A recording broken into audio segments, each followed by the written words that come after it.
The story begins in a memory below, as if in a dungeon, everywhere iron bars, and two men stubbornly look each other in the eyes.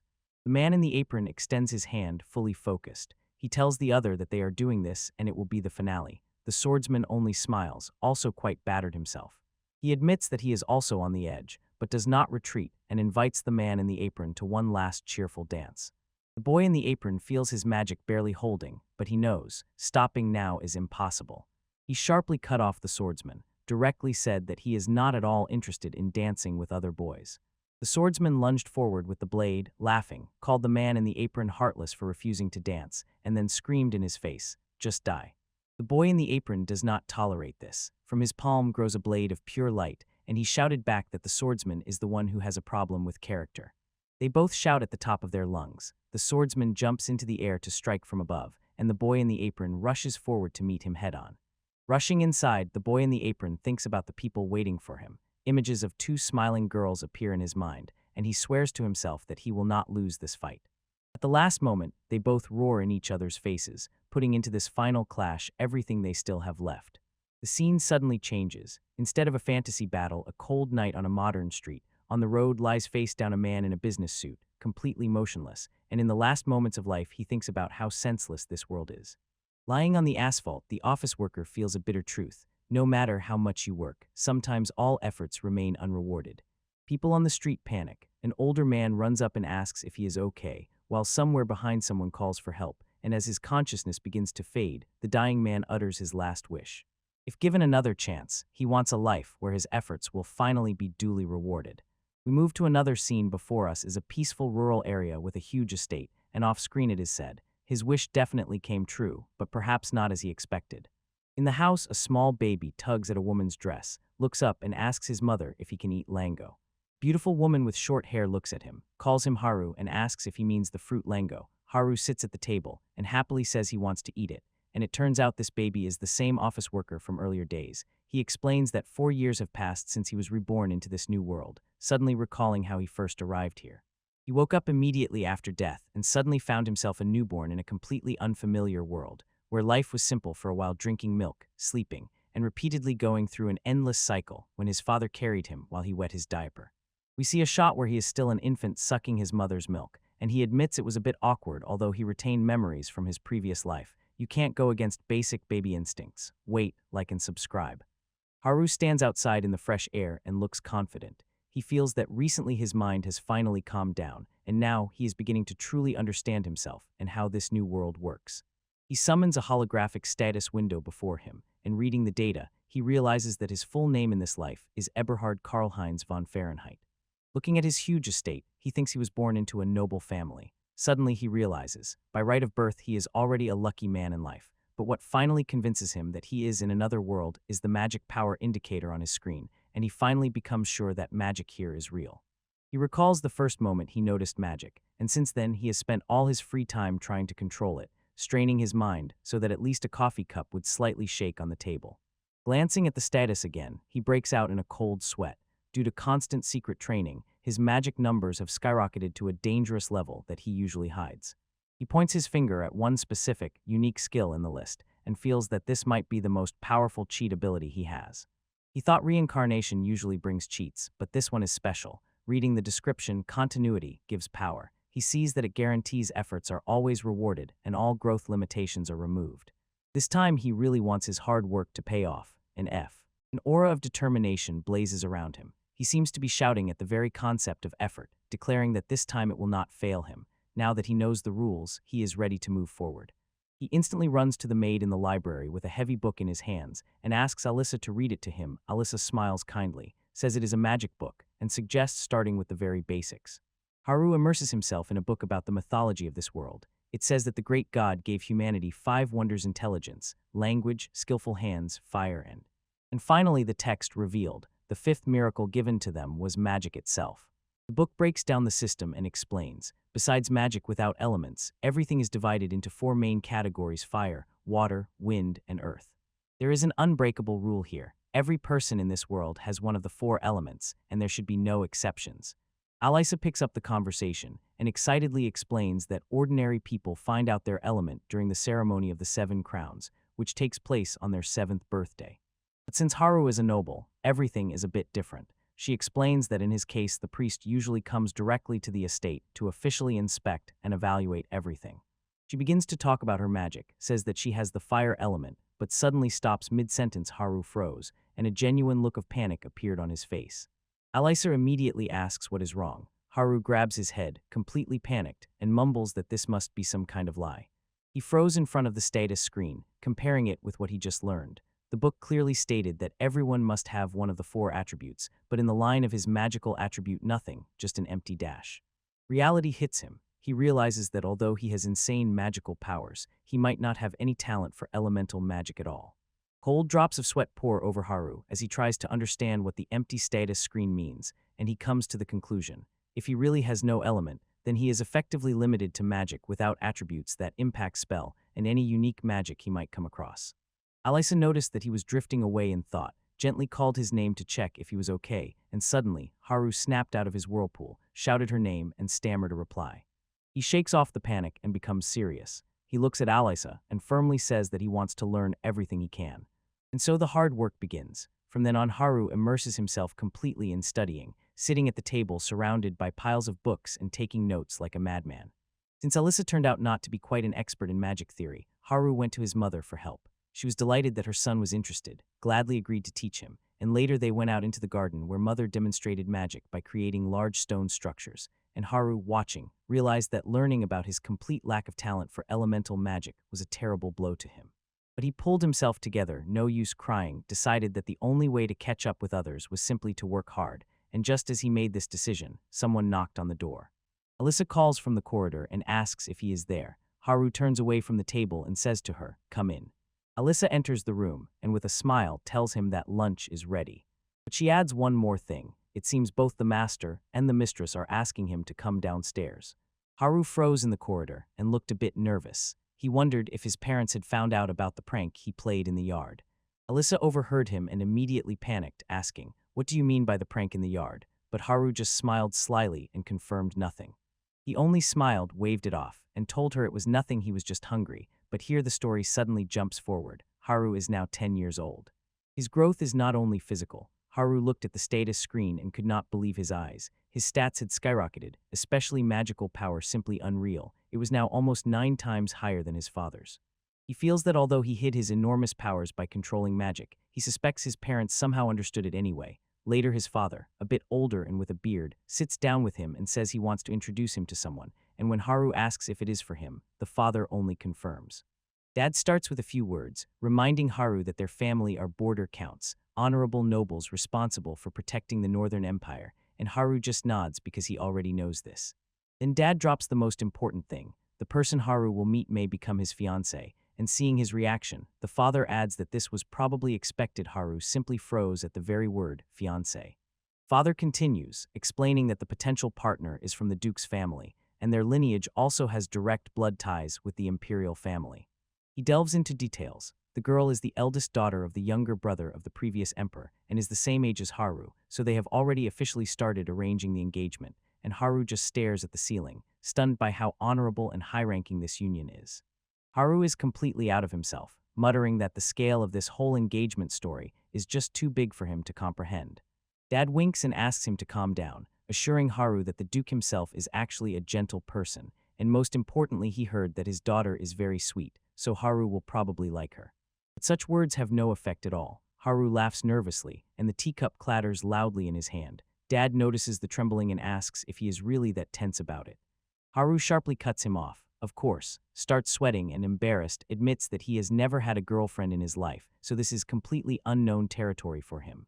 He continues to panic, practically shouting that it is unfair to demand high social skills from a person who has no experience and is clumsy by nature. His dad just laughs, patting Haru on the shoulder. He notes that he rarely sees his son so shy and withdrawn. Suddenly his mother interrupts the conversation. She folds her palms and assures Haru that everything will be fine with him because he is incredibly handsome, like his father. Dad immediately gets distracted and gently calls his wife, while Haru in the foreground looks expressionless and thinks how exhausting it is to be near this so-in-love couple. Haru sighs, trying to bring the conversation back to reality, and asks when this girl is finally supposed to arrive, and father just smiles and casually says that she is coming today. Haru loses his mind and explodes with shock, but father acts as if nothing happened and simply continues the story. Alyssa, the maid, entered with a smile and told Haru that his suit is already ready, immediately suggesting to go for a fitting, completely ignoring his panic. Haru froze in place and let out a confused sound. Everything is happening much faster than he can handle.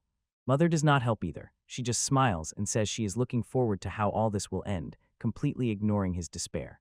Alyssa does not wait for permission. She grabs Haru under the arm like a suitcase and runs away while he shouts in protest. After the forced transformation, Haru stands in front of the mirror in a full formal suit, looks at his reflection, and sounds impressed by what he sees.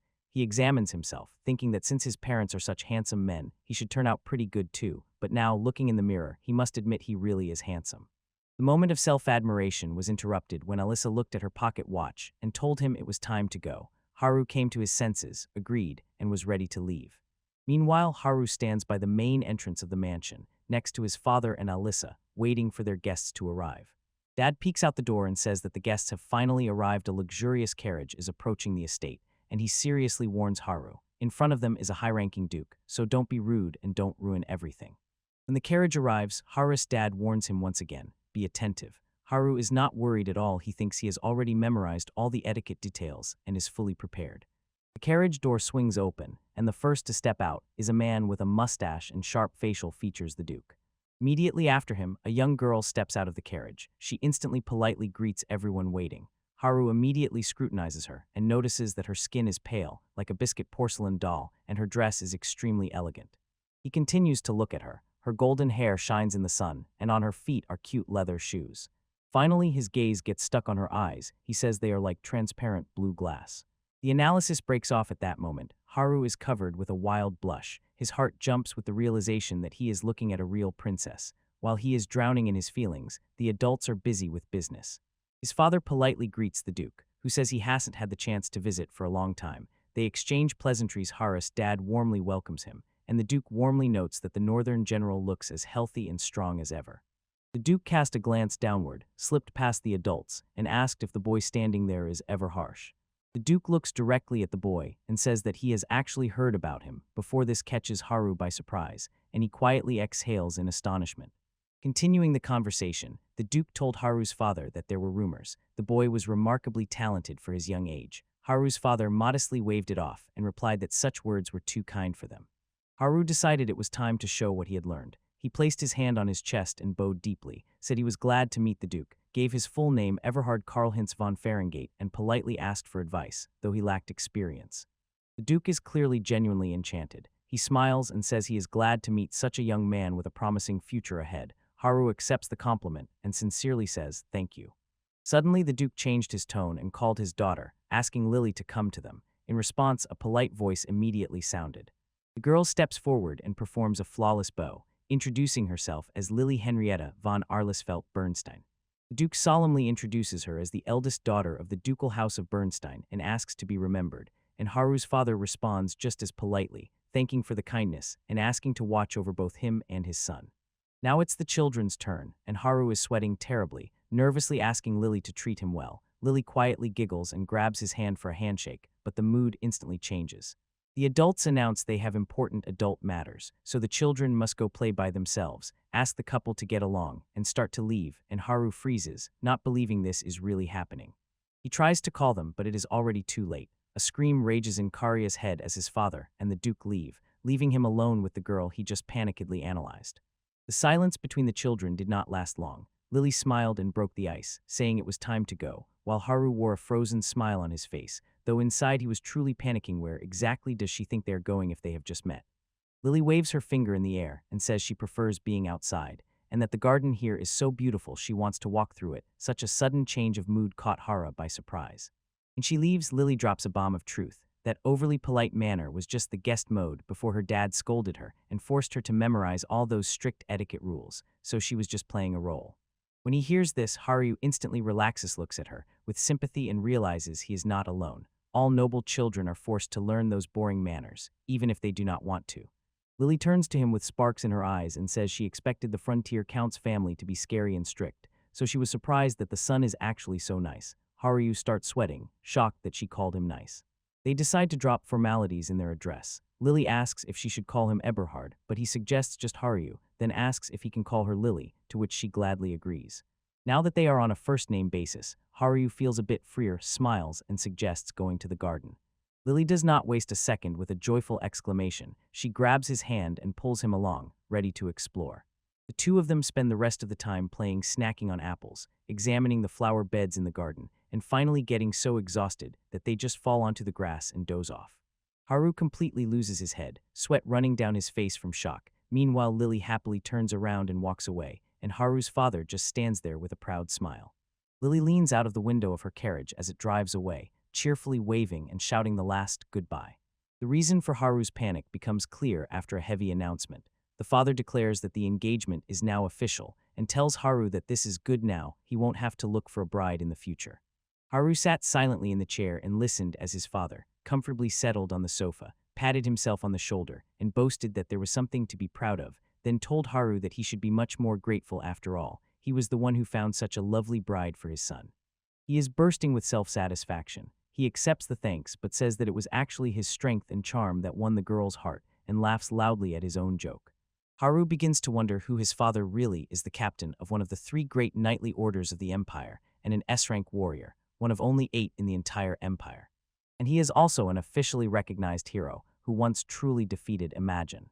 Haru feels the full weight of his position. He will receive the title of Border Count from such a man, and he knows he cannot just be a boy riding on his father's coattails and causing laughter. He must become strong by his own merits, so the decision is made. Haru smiles, takes off his dress jacket and says he will go train. He is already leaving, but his father stops him, saying it will soon get dark. Haru waves him off and promises to return by dinner, and the father, a bit nervous and with sweat on his forehead, asks only one thing.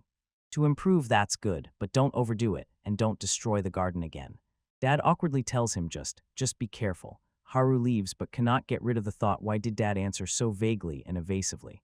In the dense forest, Haru immediately gets to work. He releases dark magical projectiles that tear through the air and slam into the ground. He decides today he will do the entire set of exercises. Under the moonlight, Haru focusedly stretches out his hand and presses it against the tree to stabilize his aim. After a burst of activity, he looks at the results and realizes, this time he managed in just about 5 minutes. He definitely became faster than at the beginning. Haru opens fire again, shouting as he releases magic. He watches the impact mark on the rocks and notices that shooting shock bullets in a row has become much easier, and his aim is simply perfect.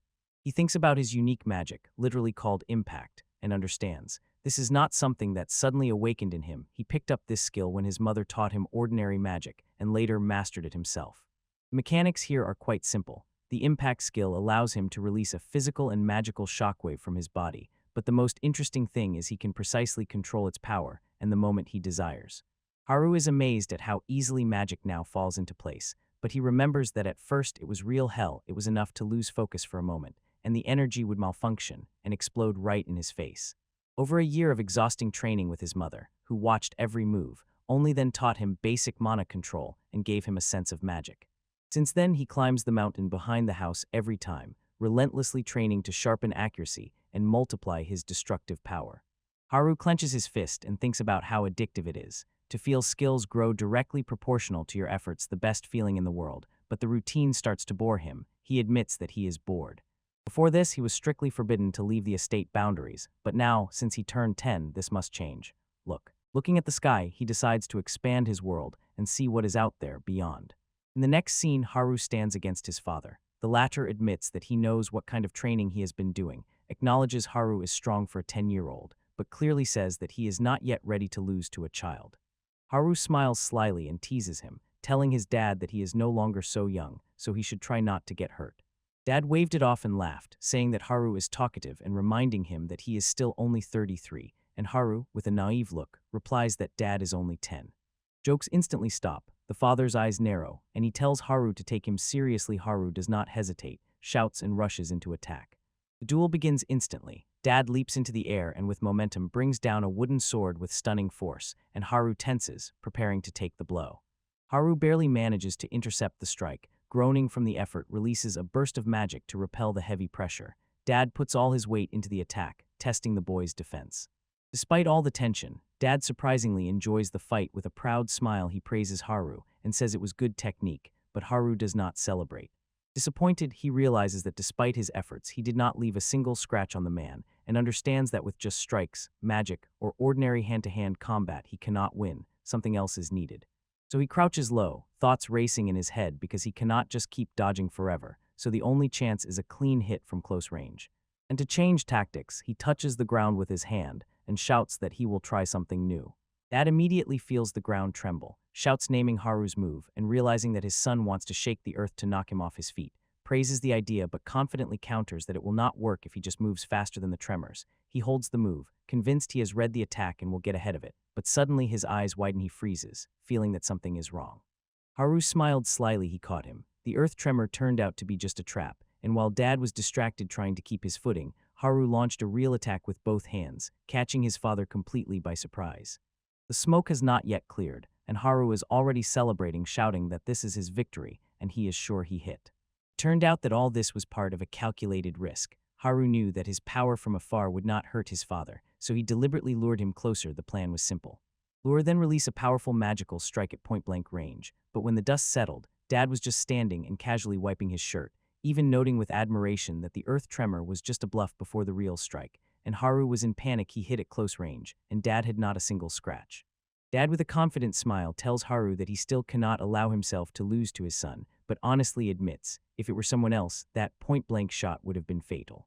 Haru lowers his shoulders and looks completely broken. Despite the praise, he mumbles that he does not feel victorious at all because his dad is perfectly fine. His father seems not to worry at all that he almost died. He smiles warmly, tells Haru that he fought well to get this far, and admits how strong the boy has become. Then he reaches out and aggressively ruffles Haru's hair. The sudden pat on the head was so rough that Haru slightly grimaced. Looking down at his son, Dad quietly whispered that with this outcome, he probably does not need to worry about him anymore, and Haru just stands there with a question mark over his head. He does not quite understand what is meant. Switching to another topic, Dad reminds Haru that he previously said he wanted to go beyond the estate, and Haru instantly comes alive, understanding where the conversation is heading. Dad makes it official, says that as long as he stays within their territory, he allows him to go out freely, and Haru bursts with joy uncontrollably. Dad adds one condition and asks him not to wander in strange places, to which Haru immediately assures that he understands everything. After the serious conversation, Dad looked around the training ground. The place looked like after a battle, a huge crater and broken fences. He grumbled that they really made a mess here, and Haru just awkwardly agreed. In his dad's eyes, it read, "Nothing can be done." He closed his eyes and began to chant a mantra, calling upon the spirits dwelling in the earth and Mother Earth herself.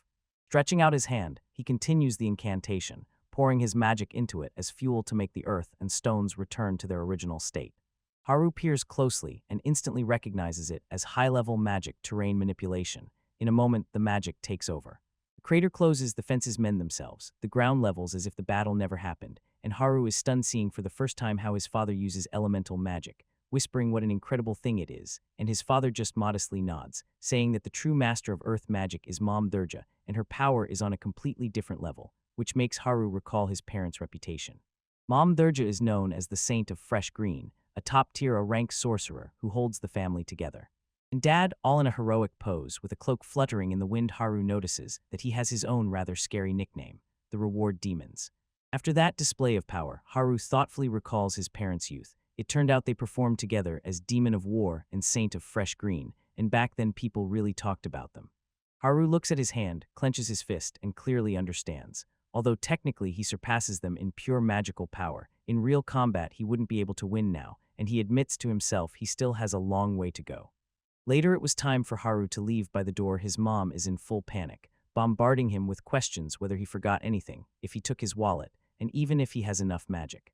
Haru tries to calm her down, says that everything will be fine with him, it's just a nearby town, but Mom doesn't calm down so easily. She says she knows. Haru is strong, but as a mom she still worries.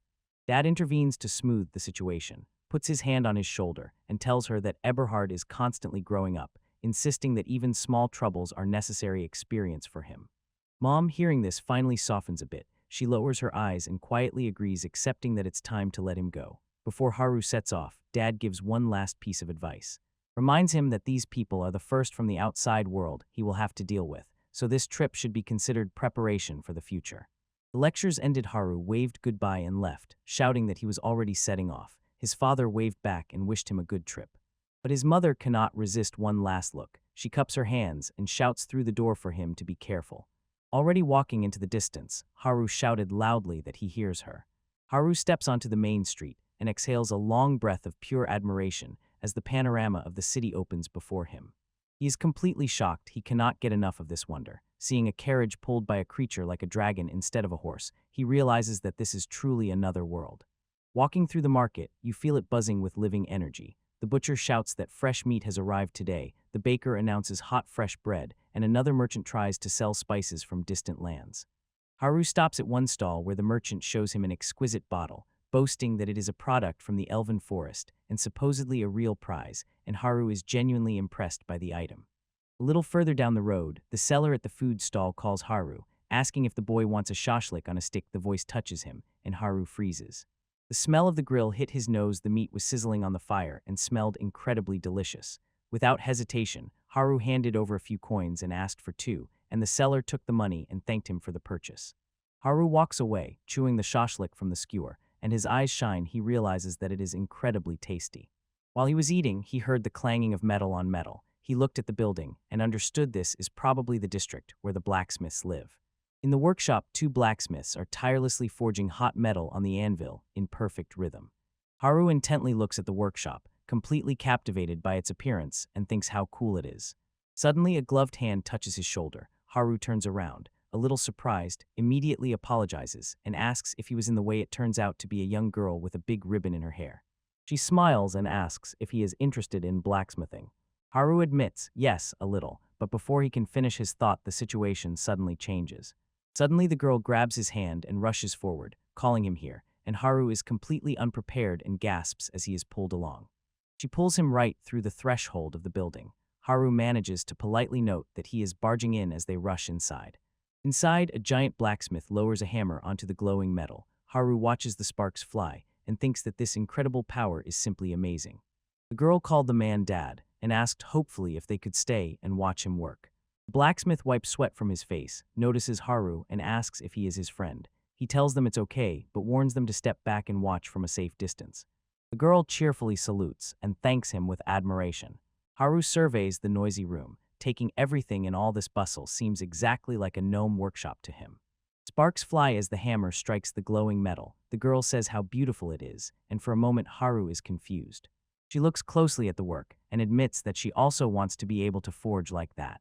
Haru smiles and says he is sure she can do it, advising her to just go and ask their father, but the girl hesitates because she is afraid she will be scolded, yet Haru encourages her, go, and what if they scold you? He quietly reminds her that this is exactly what she truly wants, and she feels. He is right. Gathering her courage, she agrees. Koval, their father, sees them approaching and loudly shouts for them to step back. It is dangerous here, but the girl still takes a step forward. She calls her dad and directly says that she also wants to forge. Her father looks completely puzzled and asks again, what did you just say? She insists and tells him that she wants to try hitting the iron herself. The girl bows her head deeply and exclaims, begging her father, please let me try. Her father silently sits on the anvil, staring into space, while she still stands in a bow waiting for an answer. He sighs deeply and finally gives in, saying that it will be her turn as soon as he finishes his work, and the girl raises her eyes. They are wide open with surprise and joy. The work begins immediately. Dad leans over her, crossing his arms and shouting orders, lower your hips and hit the metal harder until it cools. The girl struggles with the pressure but shouts back that she understands. The work is hard. The metal looks a bit rough. Dad yells at her to heat it again and sternly reminds her that she was the one who asked for this, so it's better not to think about giving up now. She wipes sweat from her face, shouts back yes, completely determined to do it right. Haru watches everything from the side, smiling to himself, and thinks how nice it is to see enthusiastic children chasing their dreams and enjoying their youth. The work continues through a series of exhausting scenes. She strikes the hot iron with a hammer, plunges it into water with hissing steam, and despite great fatigue, keeps moving forward. Finally, the blade is ready. The girl joyfully exclaims that it really worked, and Haru sincerely congratulates her on the success. The father places his large hand on her head and smiles, saying that for a first attempt she did wonderfully, and asks her to definitely remember how it feels. She beams with joy and agrees. The blacksmith girl raises the finished blade to the light, admiring her own work enthusiastically, and quietly whispers that it is beautiful. Looking away from the anvil, the blacksmith's father glanced at Haru, scratched his head, and apologized because he realized he had made the boy wait all day while they worked. Haru politely bows and says it's okay, apologizing for bursting in so suddenly. The father waved it off, don't worry, and to show gratitude, offered Haru to choose any weapon as thanks. Haru asked in surprise if he was serious, because those are goods for sale. The father laughed loudly, crossed his arms, insisting that everything was absolutely fine, and told Haru to take something without any hesitation. Seeing that the offer was sincere, Haru smiles and says he will take advantage of his kindness. Haru approaches the shelf, points to several small throwing daggers, and asks the blacksmith if he can just take a few. The father looks puzzled by the modest choice. He lifts a real shiny long sword and asks if Haru really agrees to only those daggers, saying there are much more impressive swords he could take. Haru shakes his head and insists that the daggers are exactly what he wants. Haru holds one of the small blades and looks satisfied. He knows that although a sword would be cool, his child's body does not yet have the strength to handle it skillfully, so light weapons are the only practical choice. The blacksmith father sees Haru pointing to the small daggers and immediately picks up. He says that about 20 of those are in stock in the back, and he will just give him the whole bunch. Haru is stunned by such a quantity and asks if he is serious. When the evening began to quiet down, the girl blacksmith caught up with Haru outside and, calling him over, thanked him for everything today, saying that thanks to his help, she finally made a real step forward in her craft. Haru modestly shrugged and said that he actually did nothing, all the hard work was hers. But she does not let him brush it off so easily. She pulls out from the sheath the very same dagger she had worked on earlier and insists that she wants to express her gratitude this way. Haru looks at the weapon in her hands. He smiles gently and says how beautiful it is. She blushes slightly, extends the dagger to him with both hands, and politely asks him to accept it as a gift. Haru hesitates, surprise on his face. He asks if she really does not regret giving it to him, because it is her first successful piece, and the creator usually keeps the first work as a keepsake.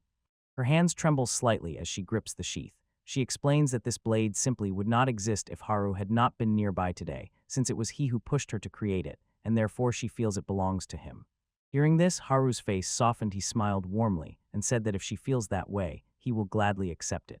The girl breathes out with relief. Her face lights up with a smile. She thanks him for taking her gift. Haru suddenly remembers that he forgot something important. He says that, actually, he never asked her name and introduces himself properly. Eberhard, nice to meet you. The girl places her hand on her chest and replies that she is May Elendil. Haru tries out the name Mekin, then gently asks if he can just call her May. May completely loses her head. She grabs her face in shock and panics inside that she has already been given a nickname. Haru sees that she has frozen and anxiously calls her by name again, but does not understand what caused her sudden reaction. She gathers her strength, her cheeks burning, says that she can be called May, then stammers, trying to come up with what to call him in return, since he introduced himself as Eberhard. Haru smiled brightly and relieved her of her worry, saying that she was fine. May shyly fiddles with her fingers, stammers a little, but finally decides to call him Haru Dono. That shy address hits Haru like a truck. He stands, as if an arrow pierced his imaginary heart, thinking how incredibly cute she is. May raises her big eyes to him, full of hope, and asks if he will come again tomorrow. Haru does not lose his good mood and immediately invites her over. Of course, he says, come to play, we can run around the garden together. The word garden instantly lights up her eyes with sparks, and she immediately decides what garden means. It must be very rich. Haru awkwardly laughs, trying to downplay it with. Having agreed on plans, they part ways for today. Haru waves and heads home, and May happily waves back with both hands in the middle of the street. Then the scene suddenly changes. Haru is in the midst of intense training, shouting a battle cry and unleashing a flurry of punches. Haru spars with a male instructor who easily blocks and dodges his strikes with a wooden sword. Haru continues the attack but misses, grimaces, and barely keeps up, while the instructor calmly remarks, bite back, useless shouts, they only consume endurance. Haru retreats, sweaty and irritated. He mutters to himself, thinking that he absolutely cannot imagine how to defeat this guy. The skill difference is just too great. While he fights, Haru thinks about the family secret, the Northern General style, which has two main branches, front and rear. The front is based on simple supportive magic, and he focuses on one technique. To strengthen the body and instantly accelerate the hand with telekinesis, creating a motionless Matataki strike, flash, and Haru takes position, confident this is his strongest move. With a sharp exhale, he steps into the strike, but the instructor catches his fist effortlessly with one hand and says that although Haru has improved, Matataki must be used in combination with feints, because if you just mindlessly whip it, it will be immediately countered. And just in time, the instructor makes his counterattack, pushes forward with his palm, and a burst of magical energy erupts from it. The hexagonal barrier spell threw Haru backward. He screamed as the force hurled him into the air. He fell to the ground in the garden, grimaced and rubbed his head, muttering that it really hurt, while the instructor looked down at him with a half-smile and noted that Haru only got a scratch, not bad. Haru looks a bit shocked, but the instructor cheerfully adds a terrible detail. If the timing had been even slightly off, Haru could have been seriously injured. Hearing this, he froze, and the instructor returned to business and criticized his form, saying that his body is not yet strong, and the telekinesis activation is too slow, finishing with, "At that speed, he would have gotten a counterattack, even from someone seeing the move for the first time." Haru pouted and looked completely dejected, grumbling that that guy has no right to demand such a level of skill from a 10-year-old child. The instructor, folding his arms across his chest, tells Haru that this is exactly why he speaks that way, because he does not consider him 10 years old at all.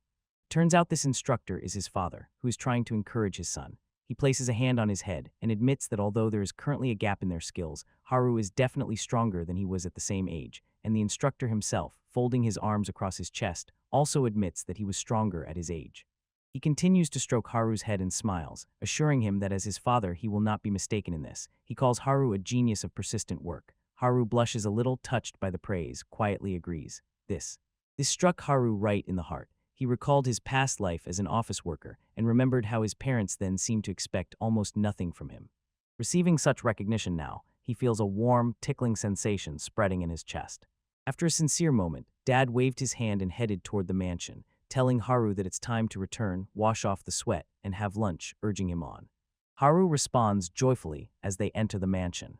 Then the scene shifts to the town of Heatberg. Haru walks the streets accompanied by 2 guards, and the narrator notes because the town stands right on the border, it is full of monsters. Due to the constant threat, adventurers in this town are not novices, they have a proud gait and the look of true battle professionals. Haru intently gazes at the surrounding scene and mutters to himself with interest, "Adventurers." While Haru walks down the street, Mei notices him from her window, leans out, wildly waves her hand and calls to him. Haru raises his head, notices the girl blacksmith, and smiles, waving back friendly. Mei does not hesitate. She rushes out through the front door to meet him, and approaching, politely greets him. Haru gets straight to the point. He asks her to be his guide today and show him the city. Mei stops looking completely confused. She says that Haru lives in this city, so asking him for a guide seems strange to her. Haru understood how that sounded, awkwardly scratched his cheek, laughed, and explained that he is looking for cool places or recommendations he might have missed. This instantly changes her mood. Mei punches her palm with joy and exclaims that she definitely knows a few cool places. She grabbed Haru's hand and pulled him down the street, saying that the tour starts right now. Mei leads him to the very heart of the city before them, unfolds a huge bustling square with a fountain in the middle, crowded with carriages and people bustling about their business. The crowd here is colorful, just as Haru expected in a border town. Near the fountain, a child with horns splashes in the water, an adventurer in armor rests on a bench, and nearby sits a boy with rabbit ears. Haru looks around and sincerely says that it is beautiful here. Seeing his reaction, she proudly puffs out her chest, looking incredibly self-satisfied and proud that she showed him such a wonderful place. She leads the tour further, points with her finger at the building with the sign, Z-Wing, and suggests taking a look inside.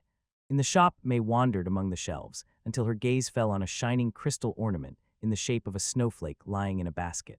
She lingers on the sight and quietly whispered that it was really cute, and Haru notices her interest, leans closer and asks which item caught her eye. But the mood changes the very second she flips the price tag. She might start sweating when she sees the price, stammer, mutter that it is too expensive, and decide that she will have to grit her teeth and refuse.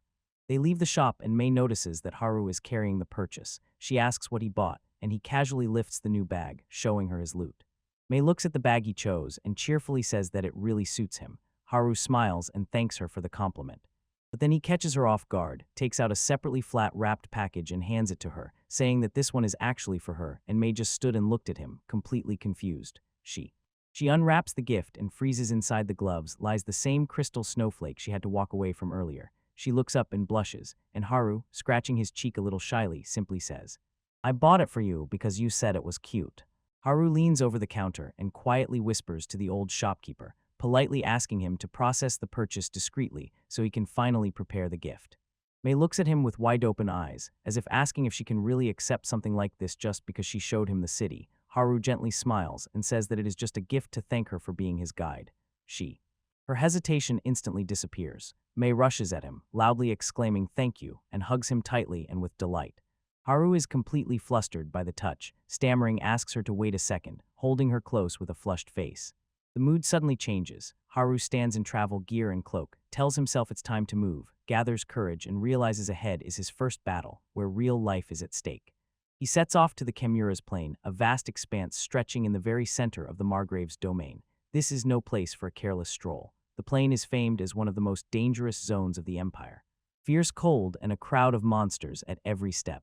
Haru walks and thinks about his weaknesses. He knows that now he needs not just more strength, but inner resilience to not break under pressure when something goes wrong. He must prove that he can instantly adapt and decisively handle critical situations as soon as they arise. The stakes are personal for him, he decides. If he cannot make tough decisions when it really matters, he disqualifies himself from ever leading the Fahrenheit family. Haru froze near a rocky slope, noticed something wandering in the distance, and quietly uttered an interested. It is a huge slobbering beast with one horn, snorting loudly and looking threatening. Haru immediately recognizes it is a green boar. Haru recalls data about the monster. This green boar is a fierce beast, usually only toppled by a D-rank adventurer. Despite the rank, Haru remains calm. He quickly analyzes the situation and notices that his pure offensive power is actually not that great, so if he carefully monitors the charging speed, bringing it down should not be difficult. He slides his hand into his waist pouch and pulls out 3 throwing knives. Clenching them between his knuckles, he infuses magic into the blades, and the knives hum with power. The beast charges straight at him. Haru does not flinch. He throws the magic-infused knives directly at the beast rushing toward him. When the knives hit, Haru dryly notes that the creature's scream literally sounds like the word boar. He extends his hand to launch the next phase of his attack. He activates the spell embedded in the knives, shouts bind, and instantly dark ribbons of magic burst out, tightly wrapping the beast, suspending it in the air and completely immobilizing it. The fight is essentially over. The green boar lies on the ground, helplessly trembling and emitting a weak, fading groan, while Haru looks at his work. Haru decides to put an end to it. With a light groan, he swings and releases a huge, sickle-shaped blade of wind magic to deliver the final blow. Haru shouted magic blade, and the wind attack hit precisely, sharply striking the boar's neck. When everything was done, he wiped sweat from his forehead, smiled with relief, exhaled, and said that his first battle was officially over. He raises his gaze to the sky and feels quite satisfied, admitting to himself that everything actually turned out unexpectedly easy. Haru begins to analyze the mechanics of what he just did and explains that his method was to transfer his magic directly into a physical object, his throwing knife. By hardening that magic into wire forms, he was able to create real physical shackles that instantly bound the opponent upon contact.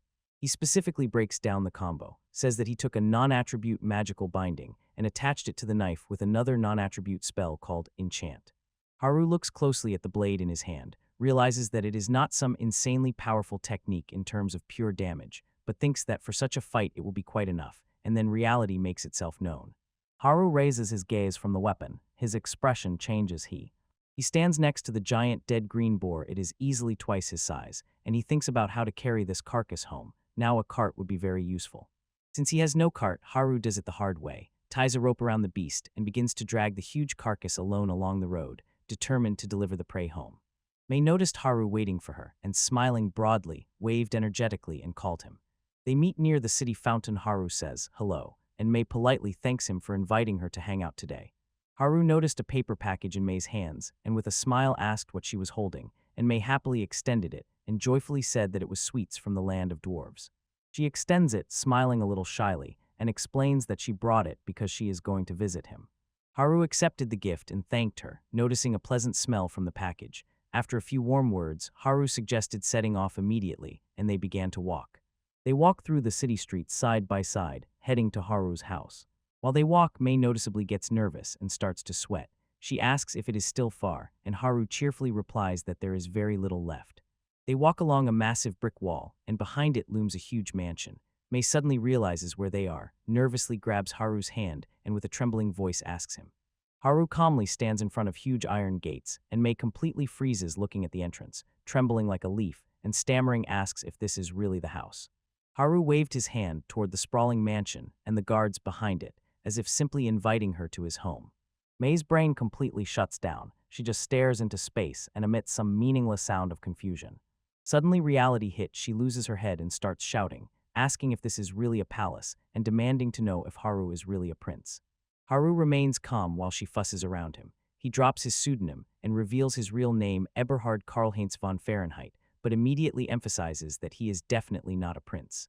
He places his hand on his chest and smiles, explaining that he is the eldest son of the border count's family, and for a moment politely introduces himself to her again. Suddenly she stops screaming and begins to tremble violently, whispering a tense response under her breath. Haru tilts his head, confused as to why she suddenly fell silent.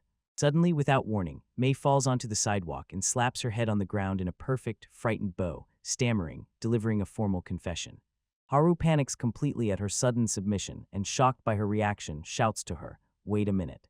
Haru is all sweaty, and Mei is stuck to the asphalt in terrible obedience, frozen and staring intently into nothingness. Haru frantically waves his hands in panic, desperately trying to make her stop behaving like a servant and just get up. He manages to calm the situation a little. He smiles awkwardly and says he would be very grateful if she just treated him normally, just like before. Mei looks completely puzzled by this request and nervously asks if he really means normally, so Haru approaches and gently places his hand on her shoulder to help her relax. He gives her a sincere, radiant smile and reminds her of the obvious. They are friends, aren't they? It worked. Mei's face lit up. She raised her fist with new determination and loudly agreed that they really are friends.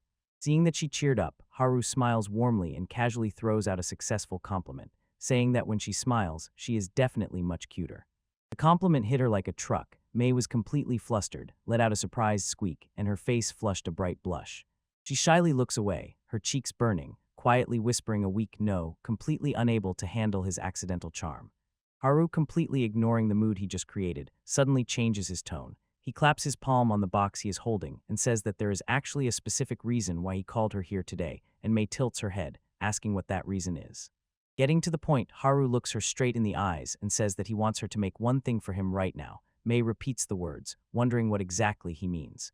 Haru takes the lid and asks her to follow him to the estate's workshops. Arriving at the workshop, Haru lays out the whole situation step by step and explains in detail what exactly she needs to do. Mei listens attentively, her eyes shining with excitement. She absorbs every word, and Haru's eyes also sparkle as she understands it. Haru freezes for a moment and says, before they can even start making anything, the first obstacle is to obtain raw materials. Mei doesn't hesitate at all, confidently taps her chest and tells him to leave that part entirely to her. After all, she is a dwarf. Haru blinks, a little surprised, suddenly realizing that he completely forgot about the special abilities of this race. Dwarves from the Nord Peninsula are known not only for their short stature and dense muscles. They have a special trait. Gnomes love them immensely. These gnomes are spirits that dwell deep within the earth and control all the magic of the earth element. Due to the close connection with the spirits, the entire dwarf people naturally possess an incredible ability for earth magic. Haru understands the theory, but he still has a doubtful expression. He asks how this is supposed to help get materials right now.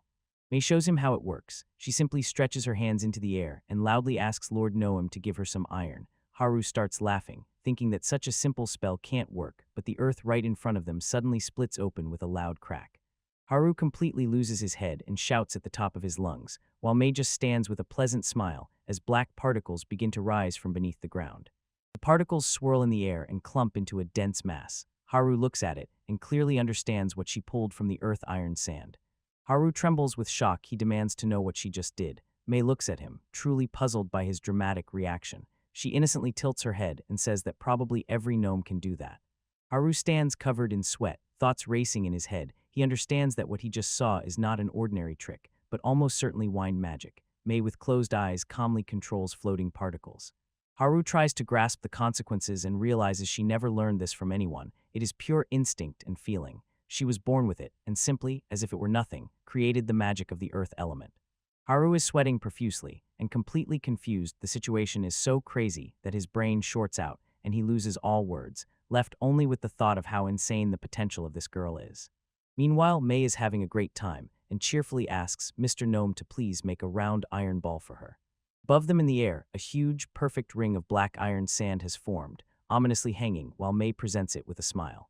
Haru looks at this, but the light in his eyes has already completely faded, and he thinks to himself that that's it, nothing will surprise him anymore. With a completely dead expression, Haru mechanically begins to clap his hands and tells Mei that this is what real magic looks like, basically just a practice gesture to praise her. Moving on, they suddenly rush through the city. Mei is ahead, pulling a wooden cart and screaming with excitement as she runs. Haru pushes from behind and shouts from the effort as they pick up speed. Mei screams with delight that they are flying so fast and is simply enjoying it, while Haru is puzzled the cart feels incredibly light, much lighter than it should be. Haru reminds her that he asked for a cart specifically for adventures, trying to explain his idea, and Mei listens with eyes full of stars. A thought flashes through his mind, how absurd this is. He wonders how she managed to craft this thing if she only started learning blacksmithing a few days ago. Even if she is a gnome, such speed is unnatural. He begins to doubt, is this just the usual skill of gnomes, or is it really Mei's terrifying personal talent? But the celebration doesn't last long. Mei suddenly turns green, covers her mouth, and makes a disgusting sound, as if she's about to vomit. After that crazy ride in the cart, they are both completely exhausted. Mei flops onto her side and groans about how tired she is, while Haru lies on his back and agrees that he is also utterly drained. He catches his breath, turns to her, and says that he actually has a proposal, and Mei just looks at him, still confused and breathless. He pointed to a part of the estate and suggested building a brand new workshop there, exclusively for her. Mei's eyes widen, and she asks in confusion if he really means a workshop just for her. Haru, with a confident look, lays out the plan and tells her that she will be able to go monster hunting using the equipment she makes. While he is doing that, she can stay in the workshop and fully focus on research and creating new tools. He asks if that doesn't sound fun, and Mei immediately gets excited. She joyfully exclaims that Haru Dono is simply incredible and a true genius. Haru smiles awkwardly at her praise, but in his thoughts he considers, if anyone here is a genius, it's definitely her. Mei beams with pure joy, clenches her fists, and tells him she can't wait to start. Seeing her smile, Haru thought, the future will be fun, but honestly, a little scary if you remember what she is capable of. Haru and Mei on the road. Haru snacks and enthusiastically says how delicious the food is. Mei whistles a happy tune nearby. In a moment, Haru is already pulling the cart from the gate's hard work, and they are heading toward their goal. After Haru helped Mei settle in, he left. Mei leaned out of the window of her new workshop and wildly waved her hands, saying goodbye to him. Haru lightly waved back and walked away, leaving her to her work. Haru, wasting no time, goes straight to the Adventurers Guild warehouse to turn in the loot. He approaches the counter and begins unloading his burden, while other adventurers wander in the background. And this is not just a small pouch. Haru pours a huge pile of goblin ears right onto the counter. The pile is simply gigantic, and with a bright, innocent smile, he addresses the clerk, cheerfully saying that these are goblin ears and asking to exchange them for money. The guild worker froze, looking at him, sweat streaming down his face, and he stammered, asking if Haru is seriously joking right now. The noise attracted attention. A scarred adventurer nudged his companion and shouted to look at that guy. What they see should not be possible. A whole group of adventurers stood stunned, and someone exclaimed in disbelief. How could he have gathered so many goblins? Haru breaks out in a cold sweat as he realizes he has become the center of attention. The whole room is looking at him and that pile of ears, and it becomes incredibly awkward. Later, the scene shifts to the Fahrenheit mansion. Haru sits at the dining table in formal attire and speaks, addressing his father. At the dining table, the conversation turns to Haru's recent adventures. The father senses this, so Haru admits that, so to speak, he has started behaving like an adventurer. The father just closes his eyes, quietly emits a low, knowing sound, and reveals a smile. He looked at his son and noted that Haru has finally taken an interest in their business. Haru's mother cheerfully remarked, smiling and recalling old times. She says that once she and his father gathered a squad and traveled together across the whole country. The father says that he supposedly doesn't mind Haru doing this, but warns him to watch out for himself. Haru looks a bit embarrassed by this sudden warning. Father becomes serious and says that those who join the guild often face harsh initiations, and bullying it is a difficult path that sooner or later everyone must go through. Interested in their past, Haru asks how the two of them once dealt with such troubles. Mama Haru cast a sharp, piercing glance and declared that the answer was obvious. Her voice echoes in response like revenge, but for Haru everything turns out differently. The scene returns to the guild, where other adventurers look at him with pure horror instead of humiliating him, and Haru hides his face, thinking that he didn't even have to resort to his mother's harsh methods. He accidentally scared everyone with his pile of goblin ears. Relieved of embarrassment, Haru considers this day a victory. Thanks to Mei's cart, his first official day as an adventurer ended with a huge haul. As for Haru's progress, he is now officially moving up. His adventure rank badge shines like a star, a sign that he was promoted from F rank to E rank. Haru stands in front of the guild's task board and reviews the options. He thinks about taking a D rank quest to test himself at a slightly higher level, but then he notices something specific. He carefully examines a request titled Regular Exploration of the Lantern Ruins, reads the description, and notices that it concerns the ruins of an ancient magical civilization. A smile crosses Haru's face. It definitely touched him, and he quietly mutters to himself that now everything is clear. Haru breaks ahead, rushing through the forest to that place, and as he sets off, the story shifts to the legends of this world, specifically about the ancient magical civilization. This legend has been passed down through the ages by the people of this world. It is said that about 1,500 years ago, a legendary hero defeated the ancient demon king. In the memory, he raises the severed head of the monster above the heads of people who cheer and clap joyfully.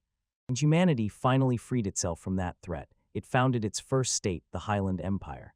That same hero became the first emperor, and his lineage was passed down through generations, up to the current emperor sitting on the throne. But the story goes even further. The chronicles say that once on this continent. Continuing the legend, it turns out that there was once an extraordinarily advanced magical civilization, even more advanced than our modern world. But everything went awry very quickly. The story says that for hundreds of years demons ruled humanity, and in that dark age the entire civilization was destroyed and abandoned. In the present, Haru thoughtfully recalls that history and regretfully notes that almost none of that old technology has survived to their time.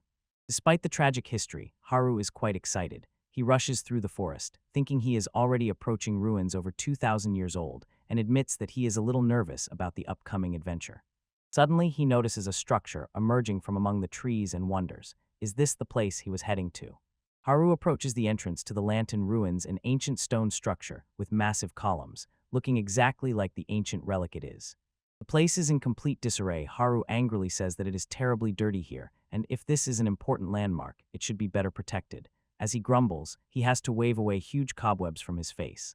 He goes inside and immediately begins investigating. He pulls out papers with a query and compares what he knows with the inscriptions on the stone stele lining the walls. While examining the area, Haru suddenly freezes. Something instantly catches his eye. He looks down at his feet and notices that the floor in one particular spot differs from the rest. He steps on the suspicious tile, and a dull click is heard. Haru decides to look under that suspicious tile. He crouches, places his hand on the floor, and activates a spell he calls Active Sonar. Essentially, it is detection magic not tied to any element. It sends magical waves of a certain frequency and probes the surrounding space like a bat at night. Whatever the sonar detects hits Haru so strongly that his eyes snap open. Sweat appears on his forehead. He is completely stunned by what he feels underground. The next scene takes us to the Adventurers Guild. A guild worker addresses Haru and asks if he really needs to discuss this in private. The worker's name is Selly. Haru begins unpacking a cloth bag on the counter and explains to her that he found something buried underground in the ruins of Lantern. He shows a bundle of glowing crystals, and Selly loses her composure at a glance, asking if it is real mithril, and she is right. It is mithril, an extremely valuable metal known for its mysterious glow. But Haru does not stop there. He tells her that besides mithril, he also found rainbow ores below. He recalls how they shone and sparkled in the ruins, then asks Selly if she has any idea what it could be. Hearing this, Selly stops smiling. Her face becomes serious. She thinks for a moment and tells Haru that he will have to discuss this matter with the guild master. Selly lifts the lid and tells Haru that she will show him the way. Haru thanks her and follows her through the heavy double doors. They enter a spacious office. Behind a huge desk, someone is waiting for them. Obviously, this is where the guild's leadership works. Everything immediately heats up. Selly completely loses her head, shouting if they are seriously talking about orichalcum, that legendary metal, while Haru stands nearby looking only slightly confused at her stormy reaction. The woman behind the desk spoke quietly, but without hesitation. She firmly says that there is absolutely no mistake here. This is the guild master. She has a sharp, piercing gaze and such distinct features that she cannot be mistaken for an ordinary person. She, intently examining the samples, explains her line of thought. According to her, the metal that shines with rainbow colors can be nothing other than orichalcum. Turning to Haru, the guild master praised him, saying that finding something like this is truly impressive, and Haru does not try to be modest at all and beams with a self-satisfied smile. After that meeting, a large-scale operation is launched. Groups set out to ancient ruins to find and retrieve the huge deposits of mithril that Haru discovered. All that fuss about hidden resources finally subsides. A clear agreement is made, under which Haru receives 50 rights to everything found. Thanks to that ownership agreement, Haru instantly gets a lot of money and becomes very wealthy. He and May tirelessly work on building a workshop specially constructed for her. May gets to work with her magic. She folds her hands and politely asks the earth spirits to do everything possible because she wants to build a stone wall. Haru stands aside and watches, sweating a little, repeating her words, and he finds it funny that she really encourages the spirits while casting the spell. Yet her polite request works. The earth rumbles and the stone wall rapidly rises, but suddenly the wall just freezes. Haru notices the sharp stop and immediately calls her to check if everything is all right. May is completely out of it, staggering with rolled back eyes and muttering that she is already at her limit, and Haru, frightened, rushed to catch her and asked if she was okay. Haru immediately starts pouring magic into her to keep her on her feet. He notices that although May is talented in spirit magic, her actual mana reserve is quite small, and she quickly runs dry. So while he recharges her, Haru begins thinking about the mechanics of this and imagines how convenient it would be if there were simple magical outlets she could plug into whenever she needs recharging. This thought makes him freeze. Suddenly, an idea flashes in his mind as he considers all possibilities. He thought of creating a magical battery, a device that would allow anyone to quickly restore a full day of magic in just minutes. Haru immediately runs into a wall. He groans, thinking that coming up with an idea is the easiest part, but figuring out how to build it is a completely different story. He holds his chin and thinks hard, stuck on how to mechanically convert these magical wavelengths so that this battery idea would work. Suddenly, May spoke from the side, pulling him out of his thoughts, and immediately began briefly outlining his problem. She smiles, raises a finger, and asks if he essentially wants to adjust the magic capacity to the wavelength of the magical stones. Haru blinks in surprise and simply agrees with her. May instantly came up with a solution. She cheerfully says that if so, then they just use Mithril. Haru looks at her confused and asks what she means by Mithril. She explains the science to him in simple words. She explains that Mithril is a metal that conducts magic extremely well. She believes that if they mix iron and Mithril, they will be able to control the flow of magic. She realized that by creating exactly that mixture, they could assemble a circuit that perfectly matches the wavelength needed by the magical stone. Haru had a real aha moment. He raised his fist in joy, realizing that this was exactly the missing piece he needed. They don't waste a second. Haru and May immediately combine magic and process the materials on the spot to test the theory. While he works, Haru glances at her and can't believe his eyes. May so easily came up with such a complex mechanism. Watching May work magic with Mithril, Haru has to admit to himself that he still has a lot to learn. He probably completely underestimated her true value as a craftswoman. Meanwhile, May is thrilled, loudly rejoicing and insisting that the experiment will go perfectly. We fast forward a bit. Several days have passed since the discovery of Mithril, and the action returns to the main Fahrenheit estate. Haru was walking down one of the mansion's corridors, pressing his stomach and muttering to himself that he really wanted to find something to eat. The girl with braided pigtails notices him in the corridor and asks, "What's wrong with you?" Here is Noel, and next to her is Yvonne Flensburg Fahrenheit. It turns out she is Haru's older sister by 2 years. Haru admits that he just has an empty stomach. Noel beams and says it's a complete coincidence, offering to go to the chef together and beg for some food. Just as they were about to pounce on the snacks, a voice sounded from behind, saying that a little gentleman and lady are present here. They turn around and see their father standing next to a stocky man with a slick, greasy smile. The Margrave calmly introduces the children as his daughter and son, and the guest generously pours out flattery, saying they are smart and clearly inherited the noble blood of the Margrave. But Haru's father is not fooled. He coldly asks to leave off the flattery because he has already heard that offer, and makes it clear that as long as the man abides by the laws of his territory, he will not interfere or obstruct his affairs. As the tense conversation was coming to an end, the visiting aristocrat quickly agreed to the conditions set by Haru's father and confirmed that he fully understood everything. Haru's dad turned to him, changed the subject, and with a slight smile said, "By the way, a letter has just arrived for you, Haru." Haru lowers his gaze to the envelope with a wax seal in his hand and thinks a little confusedly about who could be writing to him. Noel immediately leans in with a smile and pesters him to show her the letter, but Haru ignores her for a moment, realizes the letter is from Lily, and wonders what she wants. He unfolds it and reads. Lily writes that she has been bored lately, so she decided to come to the Fahrenheit estate to have fun. She continues and says that her scheduled arrival time should be exactly 3 days before the Spirit Festival. For context, the Spirit Festival in this world is a big event, a Thanksgiving celebration to nature for a bountiful harvest and prayers for the country's continued prosperity, and Haru froze as he calculated this. 3 days before the festival is literally today. His father just laughed, Noel looks surprised, and Haru completely loses his head. Wasting no time, he dashed down the corridor, shouting that he urgently has to prepare everything for her arrival. Haru held his breath, a smile playing on his face, as he realized that indeed a very long time had passed since that last meeting with Lily. It was then that Alyssa enters the room and announces that Lily has officially arrived, and Haru nods and sighs with relief. Inside, he barely managed to prepare everything. He hurriedly runs to the entrance to meet the carriage, joyfully greets Lily, but suddenly stops in surprise. He sees May too and asks why she is here as well. The greeting went wrong. Lily just looks at him with a very angry expression, and May throws him exactly the same silent, furious look. Haru froze in place, realizing that the atmosphere was completely off and something was clearly wrong here. Suddenly Lily burst out and shouted at the top of her lungs that Haru is a complete idiot. May immediately poured oil on the fire and shouted that Haru has no decency at all. The situation instantly escalated, and Lily, pointing her finger directly at May, demanded that Haru explain who this woman was. May also did not back down. She approached Haru closely, shaking her fists, and demanded to know if everything between them was just a game to him. Haru was sweating. He was in total panic, begging them to wait and explain what was going on, but they just shouted for him not to play dumb. The interrogation started immediately. Lily screamed that it was useless for him to hide anything. May shouted from the other side and demanded that he explain what was happening here. Haru was stuck in the middle, scared and sweating all over, while both of them shouted at him, "Damn." Several minutes dragged on while Haru panicked and explained the misunderstanding. Hearing him, Lily's face softened a little. She asked him if what he just said was really true. She looked at him intently, checking if he really had not betrayed her. Haru frantically waved his hands, trying to prove his innocence. Haru turned to May and assured her that he would never do such a thing, and May turned away, pouted, and huffed. If so, then fine.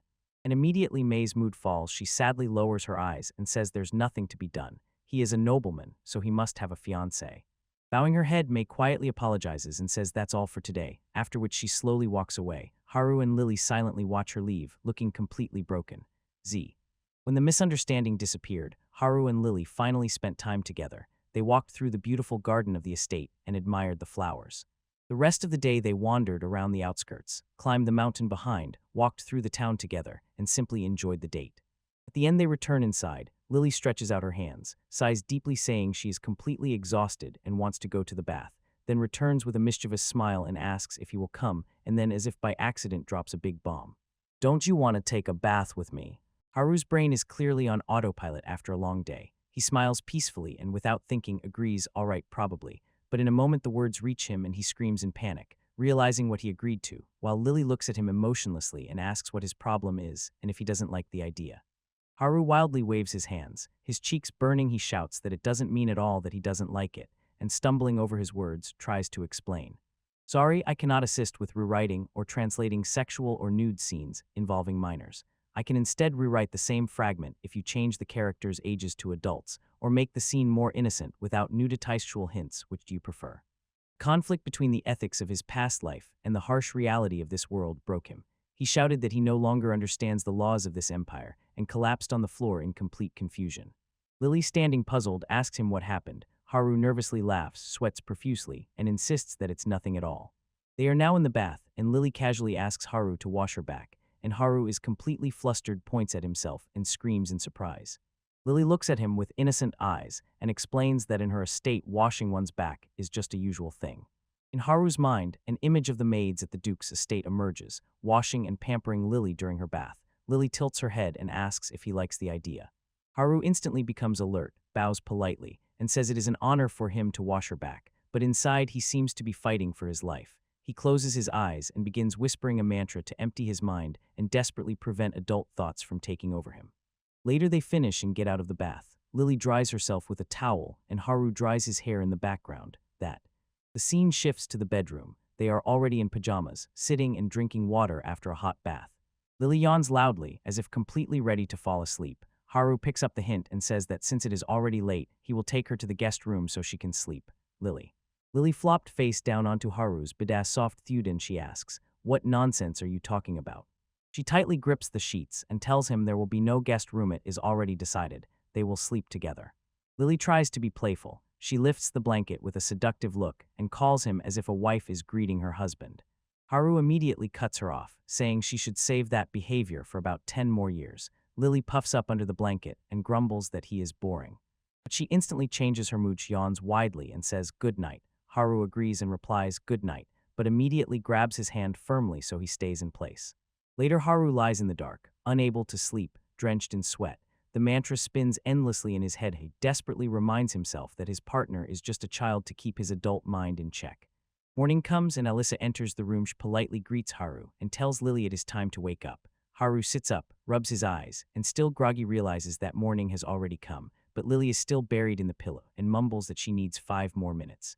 Haru looks down at the situation in bed and freezes in shock. He realizes that the position they woke up in is actually very dangerous for his psyche, but he stopped, raised his hand to his chin, and looking at the stage, thought that in its own way this situation was not so bad, but he was still caught red-handed. Alyssa noticed how he lingered his gaze on the sleeping girl, called him by name with a worried expression, and Lily was sound asleep, happily smiling and murmuring in her sleep a confession of love to Haru. Alyssa instantly understood this, pursing her lips in a teasing smile and saying that this was great news for him, to which Haru, exhausted, asked the maid to stop looking at him with those eyes. Later, Haru, already dressed, sips a drink, says that night he is going to the festival and asks Lily about her plans. Lily did not hesitate for a second and immediately exclaimed that she would also participate. Proudly striking a pose and saying that as his fiancée she must get to know this country better, Haru picked up the idea and suggested going together, and since there was still time before evening, suggested first taking a walk around the city. Lily instantly glowed with joy, asked if he really wanted that, and said she was really looking forward to it.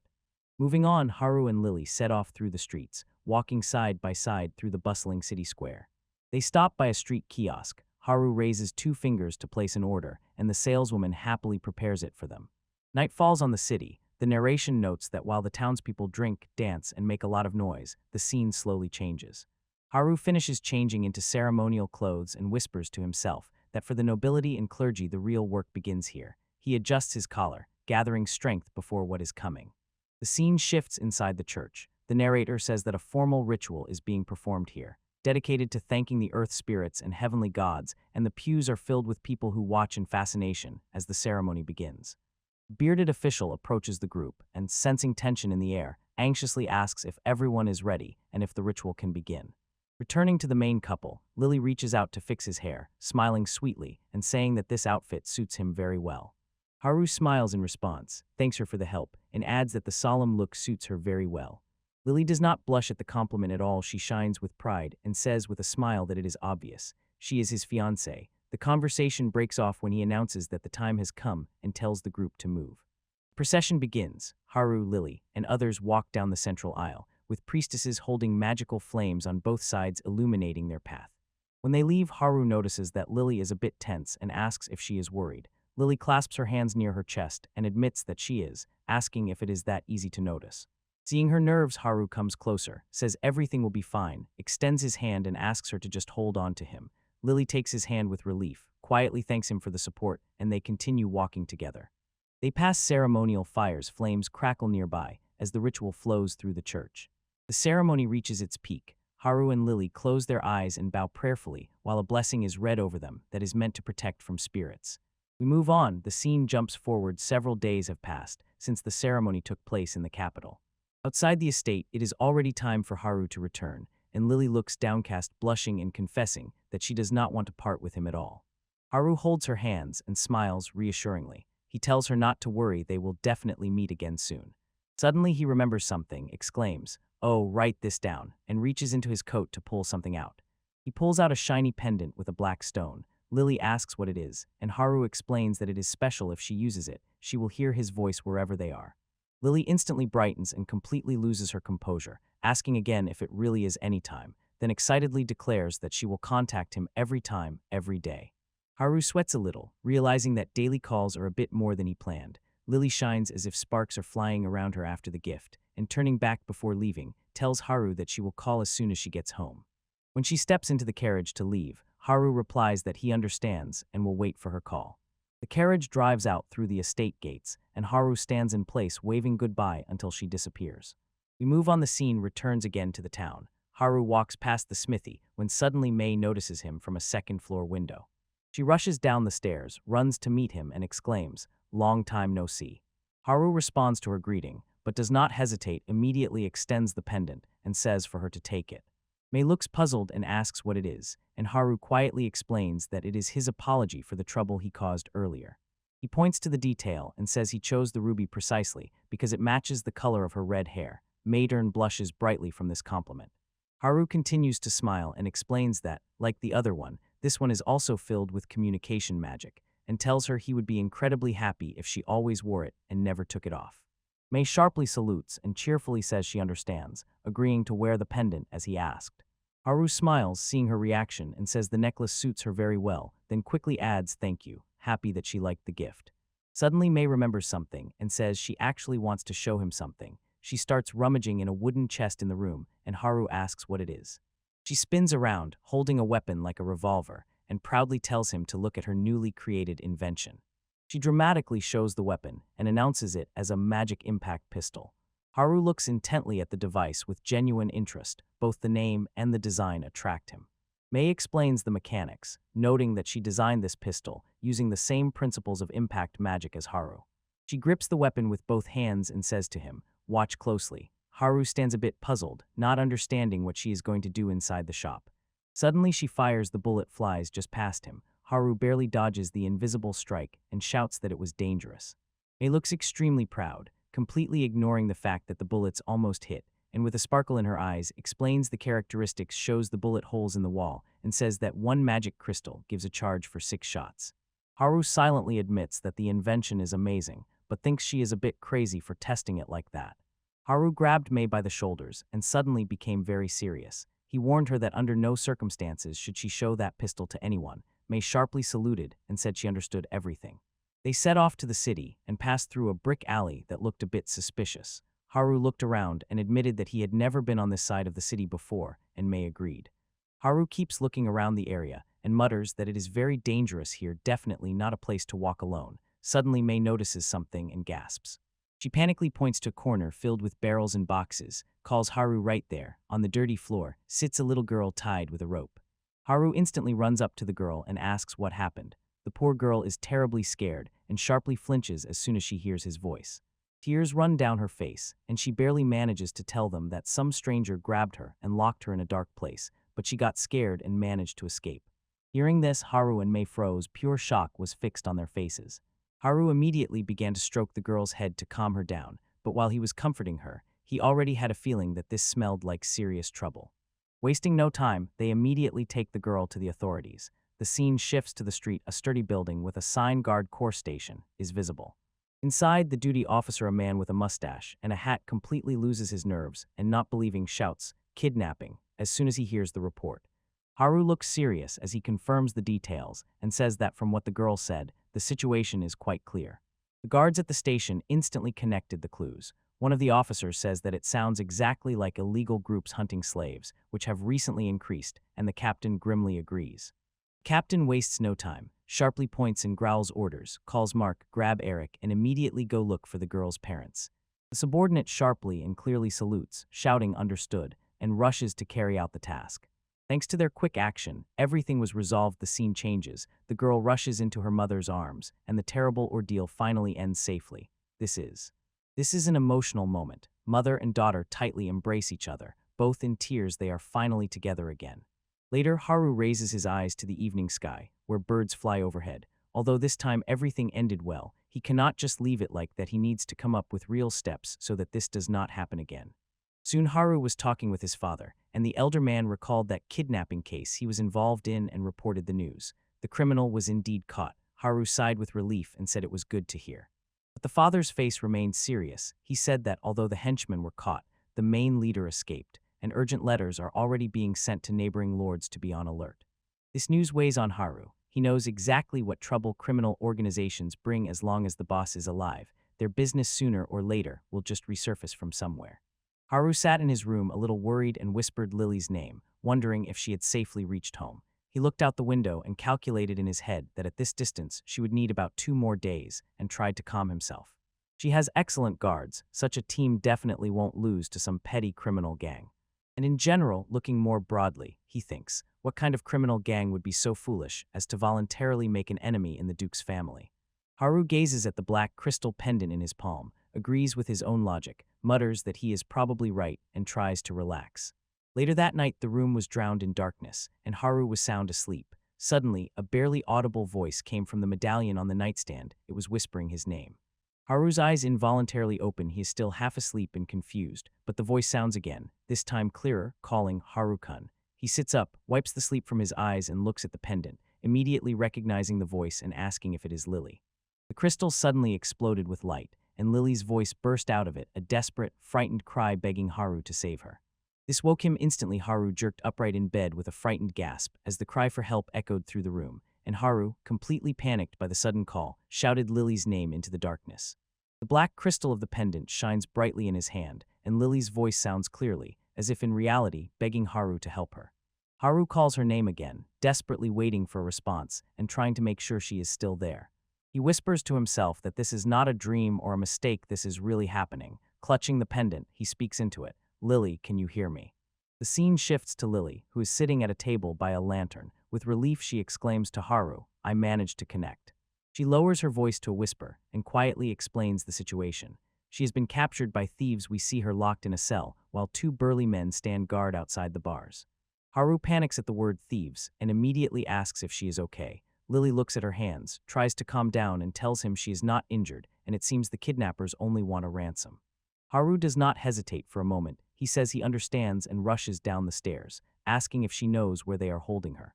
He rushes to the bookshelf and begins pulling out reference materials, and in response Lily's voice says she is not yet on the territory of the duchy, but she definitely knows there is quite a large city here.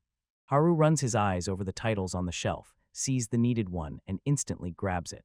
He flips the book to the page with the map, and gets down to business. Immediately asks Lily how long she has been held captive.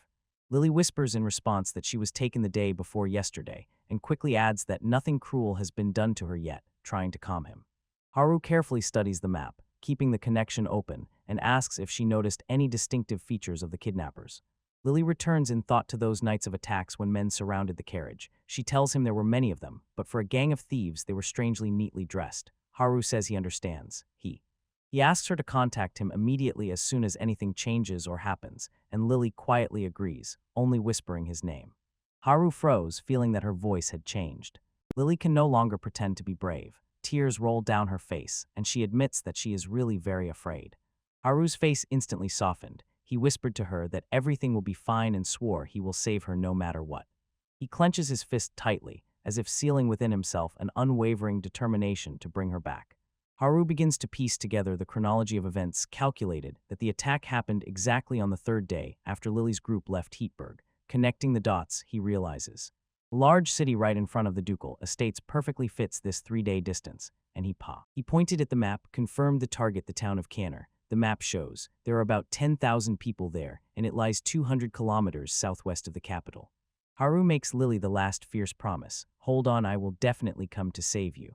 Returning to his room, Haru immediately gets to work. He quickly dresses and immediately calls May through the communication channel. May is sound asleep in bed. She wakes up rubbing her eyes and sleepily asks what is happening in the middle of the night. Haru apologizes for waking her with the call, but says this is a real emergency and he needs her help right now. May tightly grips her communicator, her expression sharpens, and she asks if this is really an emergency. Haru is already rushing down the stairs, shouting that he is running to her immediately. May replies that she heard and is ready. Haru runs to May's house completely exhausted, gasping after the sprint, and May immediately notices him and calls his name in surprise. Without wasting time on greetings, Haru looks her straight in the eyes and says that Lily was kidnapped and he needs to go to the city of Canner immediately, then desperately asks if she has any magical means for long-distance travel. May hesitates a little and shyly says that technically she has something to get there, but is not sure. Haru instantly brightens up and takes this as a yes. May falls silent, adding but with difficulty, and leads him to the warehouse. The door slammed, and a huge metal machine appeared in the yard, a strange mix of a torpedo and a bicycle with wings. May introduces the machine, calling it her fastest magical tool, Albatross. Haru looks at that thing, completely baffled by its shape, and asks her what it is at all. May explains that she actually built it, taking as a model the idea of a paper airplane that Haru had told her about earlier, and says that it is a flying apparatus that flies in the sky, moving thanks to shock magic. Haru goes crazy. He realizes that she actually invented aviation based on that toy story he told her, and he thinks that this is a real breakthrough in science, and this girl is frighteningly smart. But then May shocks everyone with bad news. The machine has a serious defect to stay in the air even for a few minutes. It consumes fuel terribly and requires at least 3 magical stones of rank C. The fuel problem does not bother Haru at all. He smiles confidently, points his thumb at himself, and says to May, "Trust me, that's exactly why I'm here." He begins to calculate in his head if he pours about half of his magical reserve into this machine. He can easily provide a flight of 200 kilometers, in fact. He will become a living battery for this thing. Haru is delighted. He thanks Mei enthusiastically because this machine means that he can really save Lily. Mei, watching how he is so passionate about this girl, quietly asks if Lily is his fiancée. But even before he could answer, a serious expression appeared on Mei's face. She asks him to take her with him on the rescue mission, and Haru just looks at her, puzzled.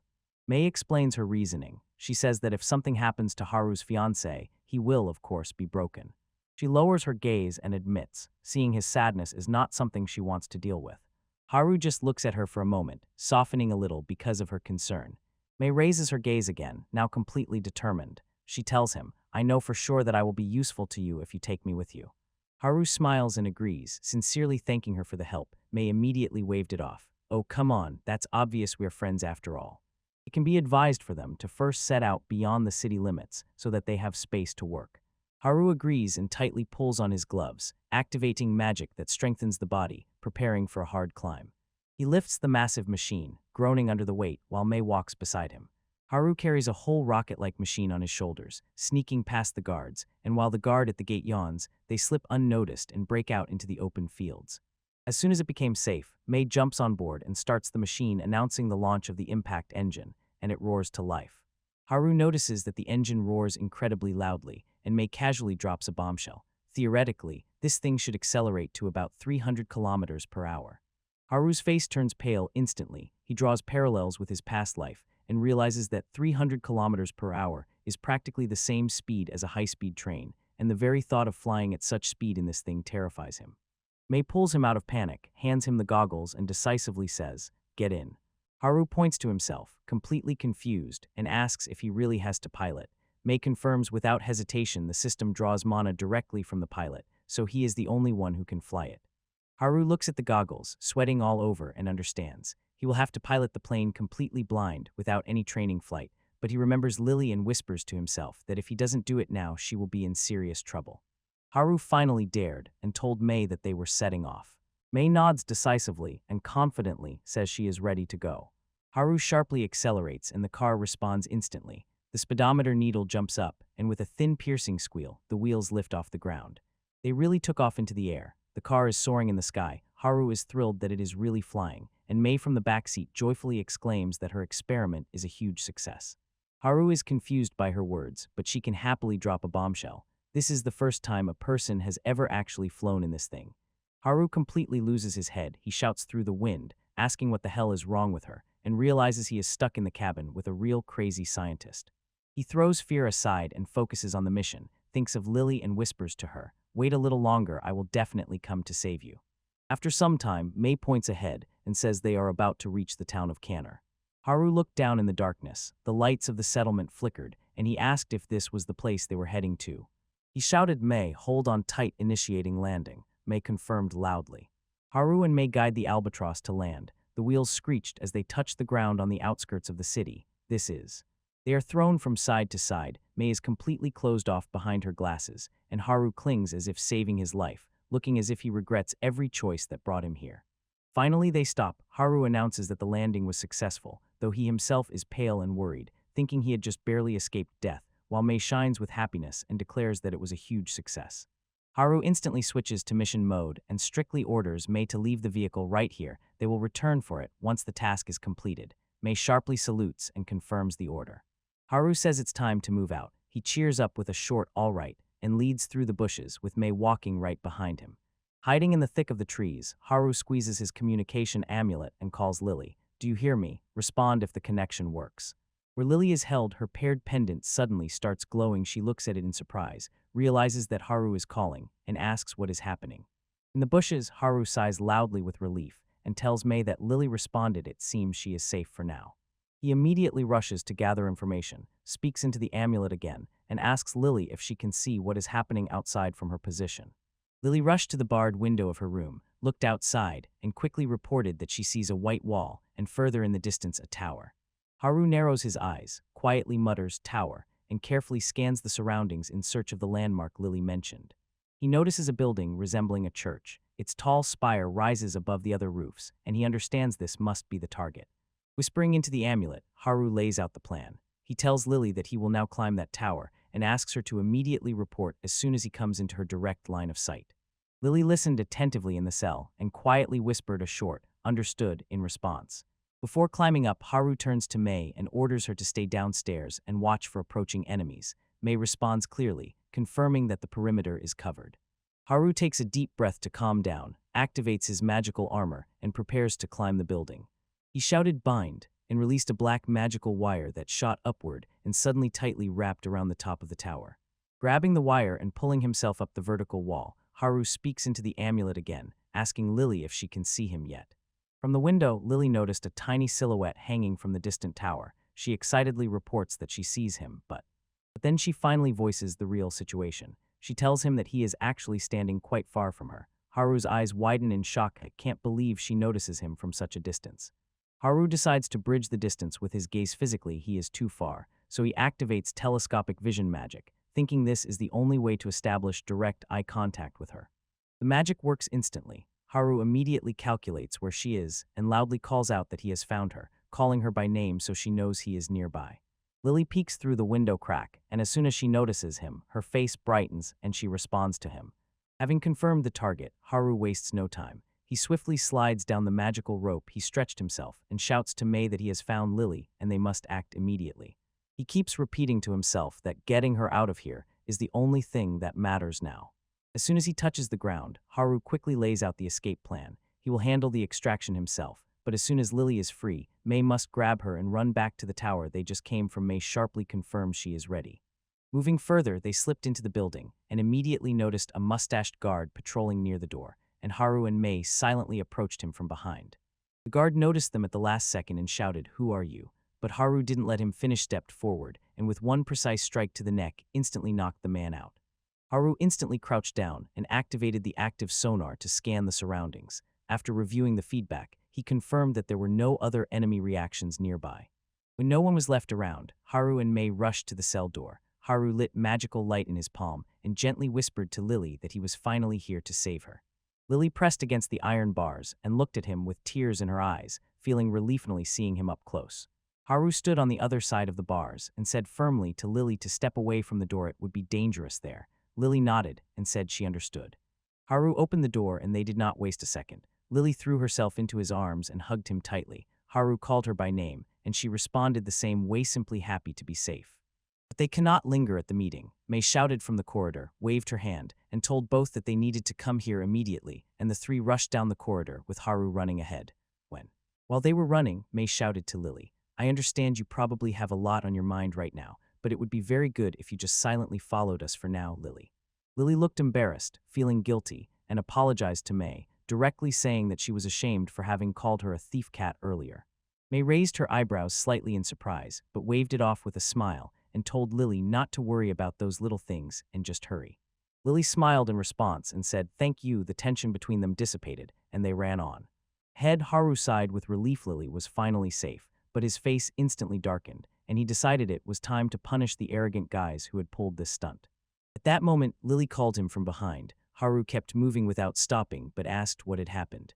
Before leaving, Lily stops for a moment, looks at Haru with anxiety, and pleadingly asks him to save her guards, who were also captured, and Haru smiles confidently and says, "Leave it to me, I'll handle it." Haru heads to the detention cells with a serious expression on his face, declaring that tonight there will be a bloody massacre. He will not let any of these kidnappers escape.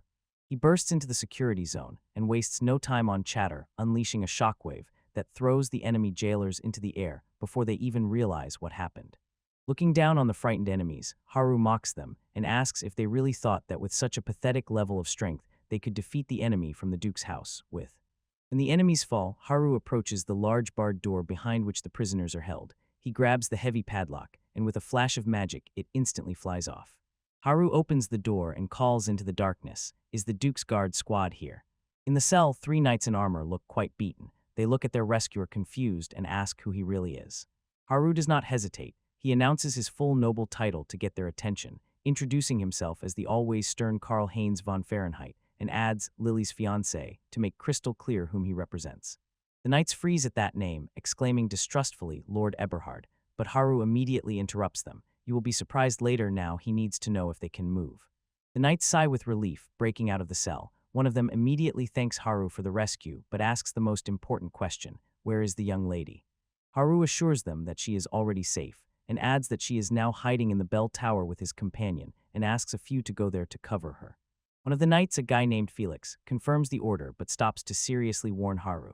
Among these enemies, there's one whom no one equals in strength, so be extremely careful with him. This person looks like a fallen traveler with a one-and-a-half-handed sword, and Felix, noticeably troubled just by the mention, adds that he estimates his strength at least at 1 rank. They say about the wolf at that very moment behind them appeared a man with a one-and-a-half-handed sword. He glanced at the fallen overseers and, as if struck, asked, "What is this mess?" while I looked away for a second. Without hesitation, the swordsman suddenly launches an attack. The blade sharply cuts through the air. He mockingly laughs at their flinching, and another knight shouts Felix's name in panic. The swordsman stands with a confident smile, calls them noisy scoundrels, and asks why they are trying to flee. Felix, beaten and drenched in sweat, points at the newcomer with a trembling finger and shouts, "Haru, it's him, the one I was talking about." Haru calmly looks around while the swordsman does not quiet down, and the enemy mocks the knights again, mockingly asking if that junk, who is already lost to him, is trying to escape. The swordsman cuts off any thought of escape and warns that it will be a problem. His employer will be very angry with him.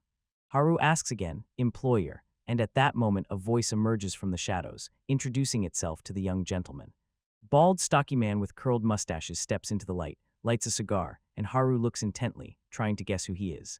The man, as if casually, begins to pour out his soul about his work failures, complaining that recently the rules have tightened everywhere, and sighing that his business has completely collapsed because of it. Then his monologue continues. Although slaves are still sold at a high price, he had to change direction, and he even thought about going into the hostage-taking business. He was lucky. He explains that from a certain source he learned, the Duke's daughter will go on a long journey. The merchant smiles, holding the cigar between his lips, completely satisfied with himself, and begins to insist that it seems the heavens themselves are already on his side. The swordsman puts his hand on his boss's shoulder, and the merchant continues, asking if it would not be an exaggeration to call this divine intervention.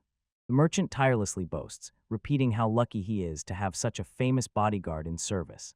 He finishes the thought, attention focuses on the swordsman, and adds that they were quite lucky to get in touch with the famous windcutter Felix. The merchant now just drools and shouts that this is a once-in-a-lifetime chance to simultaneously get both the Duke's daughter and the heir of the Margrave family. While the villain celebrates, Haru's face darkens. He thought to himself that he actually feels relief. Knowing that these guys are such blatant human trash makes his task much easier. Haru drops the serious expression and puts on a simpleton's look. Who is this Felix Windcutter? Never heard of him. This hit a nerve. The swordsman sharply cut in. You seriously don't know who I am? I am a former rank adventurer. Haru makes a mocking grimace, sticks out his tongue, and tells the guy that he is used to people much stronger than him, so he is not impressed at all. The swordsman completely loses his composure. A vein bulges on his forehead. He says he will play a little with that brat, but warns that the price for kindergarten will be expensive. Haru calmly smiles, noticing that no matter how much this thug tries to look fierce, it's in vain. The swordsman's face became icy, and he quietly whispered, "I will kill him." He brings the sword down with all his might, but Haru grabs the blade and instantly parries the strike with his weapon. The swordsman froze in place, sweat appeared on his face. He admits that the boy is really skillful, and asks if he is really just a child. Haru pretends to be confident, but is sweating a little, and admits to the swordsman that he actually put a lot of effort into that last move. Haru does not hesitate. He pushes off backward to move away, and instantly releases a flash of magic from his palm to repel the enemy. The dust settles, and the swordsman is still standing, watching in awe, and admits to himself that he is genuinely surprised by this boy's skill. The swordsman turned to his employer with a cruel smile, called him a fake merchant, and asked if he could just kill the child right now. The merchant sighed deeply, visibly irritated. He muttered about being called a charlatan, and firmly told the swordsman that under no circumstances should the boy be killed. He brings him money, and he added under his breath how annoying these faded fans of adventures and fights are. The swordsman now looks completely mad. He shouts that he cannot restrain himself when caught in such an exciting, deadly fight. While they argue, Haru charges magic in both hands, looks very irritated, and yells at them to stop talking and leave him alone. The merchant sees the magic building up and squeaks in fear, his eyes wide open. Haru releases a huge explosion of shock magic. The swordsman reacts instantly, dashes at a furious speed, and skillfully dodges the attack. The swordsman comes out of the dodge smiling and covered in sweat. He laughs and says it was too close, admitting he has never seen such a technique. Haru looks at his opponent, Slightly sweating, he cannot believe that the swordsman deflected his attack on the first try. The swordsman grinned boldly and introduced himself. "I am the Wind Cutter." He explained to Haru that he was called that because he is so fast, it is as if he cuts the wind itself, and ordered the boy to remember it. Then he throws a sinister little taunt, saying that Haru will die soon anyway, so it probably does not matter. Haru decides to play along and, smiling, says that if the boy is going to introduce himself, then he can do the same. Proudly touching his chest, Haru declares that although he does not yet have a cool nickname, he will eventually become the Northern General, and at that moment, behind him emerges the formidable image of his father, the Demon of War. The swordsman simply beamed at this news, saying that the fight with the next Northern General promises a truly worthy opponent, although he somewhat regrets that Haru is still so young. But the merchant was already tired of this chatter. He shouts at the swordsman to hurry up and finish the matter. He shouts that he doesn't care if Haru loses a hand or a leg as long as the boy stays alive. Hearing this, Haru's gaze sharpened. Haru exposes him. "Finally, you have shown your true, cruel face of a false merchant." The swordsman sighs heavily, takes a serious stance, and raises his blade. He tells Haru that since the one who hired him is starting to get angry, the game is officially over. The next move will be real. Haru smiles in response, trying to look confident, but inside he calculates his limited options and knows. The only real move is to unleash his huge reserves of mana and release a full saturation attack with impact magic. The swordsman did not waste a minute. He rushed straight at Haru with his blade extended, shouting at the scoundrel, "Just die already." Haru stands his ground and sharply retorts, "People like you belong quietly rotting behind bars." To reinforce his words, Haru unleashes a technique called Impact Barrage. A rapid volley of invisible magical spheres bursts from his fingertips. But the swordsman is barely touched. He mockingly dismisses the attack as too weak, and shouting a battle cry, easily deflects each shot with his sword, tearing through the magic. He is lightning fast, breaking through the volley of spheres, and closing the distance between them with a confident smile on his face. Seeing his strikes deflected like feathers, Haru realizes it's time to change tactics. He mutters that there is no other way, and he will have to use that technique. He crouches down and slams his palm on the floor with all his might, activating a spell called Minefield that sends energy through the ground. This stops the swordsman as if he were rooted to the spot. He freezes, suddenly alert because of the treacherous ground beneath his feet. Haru instantly took advantage of that fraction of a second of hesitation. While the opponent was looking at the ground, he gathered a dense, twisted ball of magical energy in his palms from. Shouting, he lunges into attack, releasing an explosive wave bullet, a massive projectile flying straight at the swordsman. The explosive bullet hit the target exactly, and the swordsman, crossing his arms to shield himself, shouted as the blast wave engulfed him. Smoke hisses and rises from the impact site, while Haru stands ready, intently watching the smoke plume to see if it finished the job. Didn't work. The swordsman emerges from the smoke battered and gasping, but with a twisted smile on his face, and he really likes it. Haru sweats in surprise. That guy turned out to be incredibly resilient, and a thought flashed through his mind. This enemy is just unreal tough. The swordsman doesn't give him a second to think. He charges forward even more aggressively and shouts at Haru, "Just die already." Haru doesn't back down. He sharply replies that he's not going to die in a place like this and prepares a counterattack. He shifts into a fighting stance, activates a technique called Wild Dance, and lunges forward with chaotic movements. The swordsman tensely tracks his opponent, shouting at the guy, "Don't underestimate him just because of one accurate hit." But he is too slow. Haru activates a blink, instantly accelerates, bypasses his defense, and punches him right in the face. The blow is brutal. Haru finishes with a move called Jaw Crush, and the shockwave passes through the swordsman's skull. Haru rushes forward during the exchange of blows. He realizes that the swordsman deliberately aims at his hands to disable them. The swordsman wipes blood from his face, strangely satisfied, tells Haru that killing a person with such talent is almost a pity, but adds that breaking a young bud before it blooms is actually the best feeling in the world. In the background, a slave trader holds his head in his hands, frightened by his own guard, muttering that that guy is a real maniac in battle. The swordsman ignores his boss, focuses on Haru, and directly asks the kids why he is so strong. Haru does not hide it. He directly tells the guy that he has been training continuously since birth and would be grateful if he were not put on the same level as ordinary kids from the district. The swordsman laughed, blood dripping from his chin, and said that the world is indeed full of interesting people, admitting that he had never met a rascal like Haru before, and with a dark smile, added that he wouldn't want to run into another one like him either. Haru stands his ground, making it clear that the conversation is over. He announces that this is the end. The swordsman lowers his blade, openly admitting that his body is also almost at its limit. But even wounded, he suddenly smiles sinisterly and maniacally and calls Haru to dance the last merry dance with him. Haru quickly assesses the situation and feels that his magic reserves are almost depleted. He still starts charging his hands with energy and directly tells the swordsman that he has no hobby dancing with other boys. The swordsman lunged forward with a furious swing, called Haru a cold type, and shouted at the boy, "Just die." Haru sharply thrust his hand forward to meet the attack and loudly shouted that the swordsman would be the one to fall. Their attacks collided head-on. The explosion was huge, and both roared, drowning out the rumble. Images of May and Lily flashed in Haru's mind and spurred his determination. He told himself he would never lose this battle. It turned into a true battle of wills. Haru and the swordsman shouted in each other's faces, neither retreating an inch. In the next scene, Haru seemed to break free from the fight and rushed down the corridor to May, shouting for her to hurry. He had found Lily, and saving her was now the most important thing. Haru quickly laid out the plan. He would pull Lily out himself, but asked May to immediately take her and run to a safe place.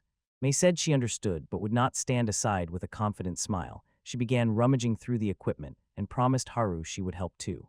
May solemnly showed off her new gear, lifting a heavy magical cannon, and proudly said that with this machine she would burn those vile scoundrels hiding in the shadows.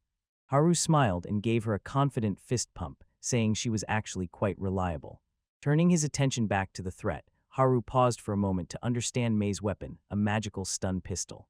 The fight instantly resumes, and the swordsman is completely unprepared. His head snaps sharply backward. He emits a confused groan as he receives a blow. Haru doesn't give him a second to breathe. He pushes his palms forward, gathers a powerful explosion of magic, and shouting, releases everything he has. The attack hits devastatingly, raising a huge cloud of shock smoke and debris that fills the room, while Haru stands firm. When the dust settles, it is visible. The swordsman is pressed back against the cracked wall, completely knocked out, and the slave trader beside him loses his head and shouts that this cannot be. Haru wipes sweat from his face, exhales deeply, and realizes he has won. Meanwhile, at the top of the tower in the distance, Lily's cell window is visible. Haru approaches to inspect the aftermath of the battle. He looks down at the fallen swordsman and marvels that he is only unconscious after such a beating. Not wanting to take risks, Haru decided it would be a disaster if this guy woke up for a second round. He extended his hand and cast the binding spell, wrapping the unconscious enemy in black magical chains so that he would never rise again. The fight is over. The swordsman is completely bound. Haru's magic tightly tied him, and he collapsed powerlessly to the floor in defeat. Lily rushed forward, ignoring the knights and guards, and loudly called out to Haru. She looks at him with pure relief and says how glad she is that he is safe. Haru waved off with a confident smile and assured her that he never loses, but then his expression softened, and he admitted that he was actually very scared because he was too worried about her. May intervened from the side with a smile and added that she was just glad that Lily was safe too. Lily quietly thanked her. Haru smiles brightly and charmingly and says that he would not be a true groom if he did not rush to help when the heroine was in danger. Hearing this, Lily quietly called Haru again, and he turned to her, asking, "What happened?" Suddenly, Lily leaned in and kissed Haru right on the cheek, completely catching him by surprise. She pulls back, blushing, but looks him straight in the eyes and says that she loves him. In the background, May completely breaks down. She screams in panic, shouting that Lily deceived her and made the first move.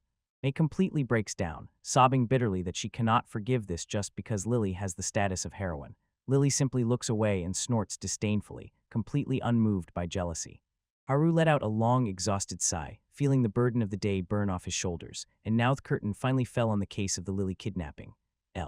Later, the action moves to the front yard of the estate. The Duke bows his head low before Haru and sincerely thanks him for everything as a father. He says he cannot even find the words to express his gratitude. Haru respectfully leans back, places his hand on his chest, and asks the Duke to raise his head, calmly saying that he simply did what is natural for a groom. The Duke keeps his head lowered and quietly says that the fault is his because he decided to reduce the number of guards to such a meager amount. Felix immediately intervenes. He asks the Duke what he's even talking about and insists that since this incident happened on their territory, he must take full responsibility. Other knights next to Felix kneel down. Felix looks desperate. They shout that because of their weakness all this happened and are ready to give their lives to ask for forgiveness, and the Duke explodes and shouts for them not to say such things. Even before it got too gloomy, Haru bursts in with a bright smile and a wink. He suggests resolving everything differently. Haru raises a finger and proposes a better plan. Instead of punishments, he calls on everyone to take responsibility and do everything to ensure this never happens again, turning this failure into a lesson for the future. Duke looks at Haru, clearly impressed by his maturity, wipes some sweat from his face, and agrees that Haru is right. Felix steps forward and solemnly swears to the Duke and Haru that he will never allow such a thing on their lands again, and reinforcing the promise, adds next time he will protect the girl even at the cost of his own life. Haru decides to keep the mood light, smiles, and suggests postponing the boring details for later and just finishing here for now. As everything begins to calm down, Felix acts like a reliable partner and nudges Haru. Go to Lily, she definitely wants to be with him right now. Felix throws him a meaningful smile and adds that he is also asking this as a personal favor. Haru takes the advice to heart, nods respectfully, and says he understands. Later, the scene shifts to a private room in the manor. The Duke sits opposite Haru and completely changes his tone, announcing that from now on it's an adult conversation. Without unnecessary words, Haru says that during the rescue mission, he discovered alarming facts about the misconduct of the guard team, and the Duke leans closer, asking what exactly happened.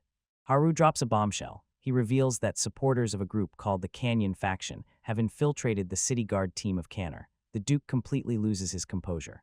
He exclaims in shock, not believing that the Canyon Faction is involved in this. After the truth about the Canyon Faction was revealed, a heavy silence hung in the room. The Duke grimly says that this matter is deeper than they thought, and behind it hides a true darkness. The shot switches to a dimly lit room where villains are plotting, and a figure fully cloaked in a dark cloak stands behind a table and asks how their operation is going. Opposite the hooded figure stands a man with short hair. He confidently says that there are no problems and everything is going exactly according to plan. This man in priestly robes with a cross around his neck makes only one small reservation. He says that the guards were taken prisoner, which means the central authority will probably detect this anomaly and come looking. A figure in a hood understood this and decided it's time to act. He says that if they are going to make a serious move, then either now or never. Time flew by. The story jumped 3 years ahead, and we see the Adventurers Guild from the outside, which, as before, is teeming with people and bustle. The guild hall is noisy and crowded, full of people with glasses. Some guy waved across the hall and shouted to the one he calls Silver Comet, saying that today he is again in excellent shape. The one he is talking to is Haru, but now he is a bit different. He wears an elegant mask over his eyes to hide his identity. Haru waves back, greets the guy, and calls him Ernst, noting that it was Ernst who brought quite an impressive catch. Ernst, the guy with noticeable tattoos on his face, laughed and told Haru that he can't compete with Silver, and although Haru is still a child, his S-rank title is not just for show. The mood became festive. A few guys in the background shouted to drink to Ernst and Silver, and Ernst smiled back, responding to the shouts.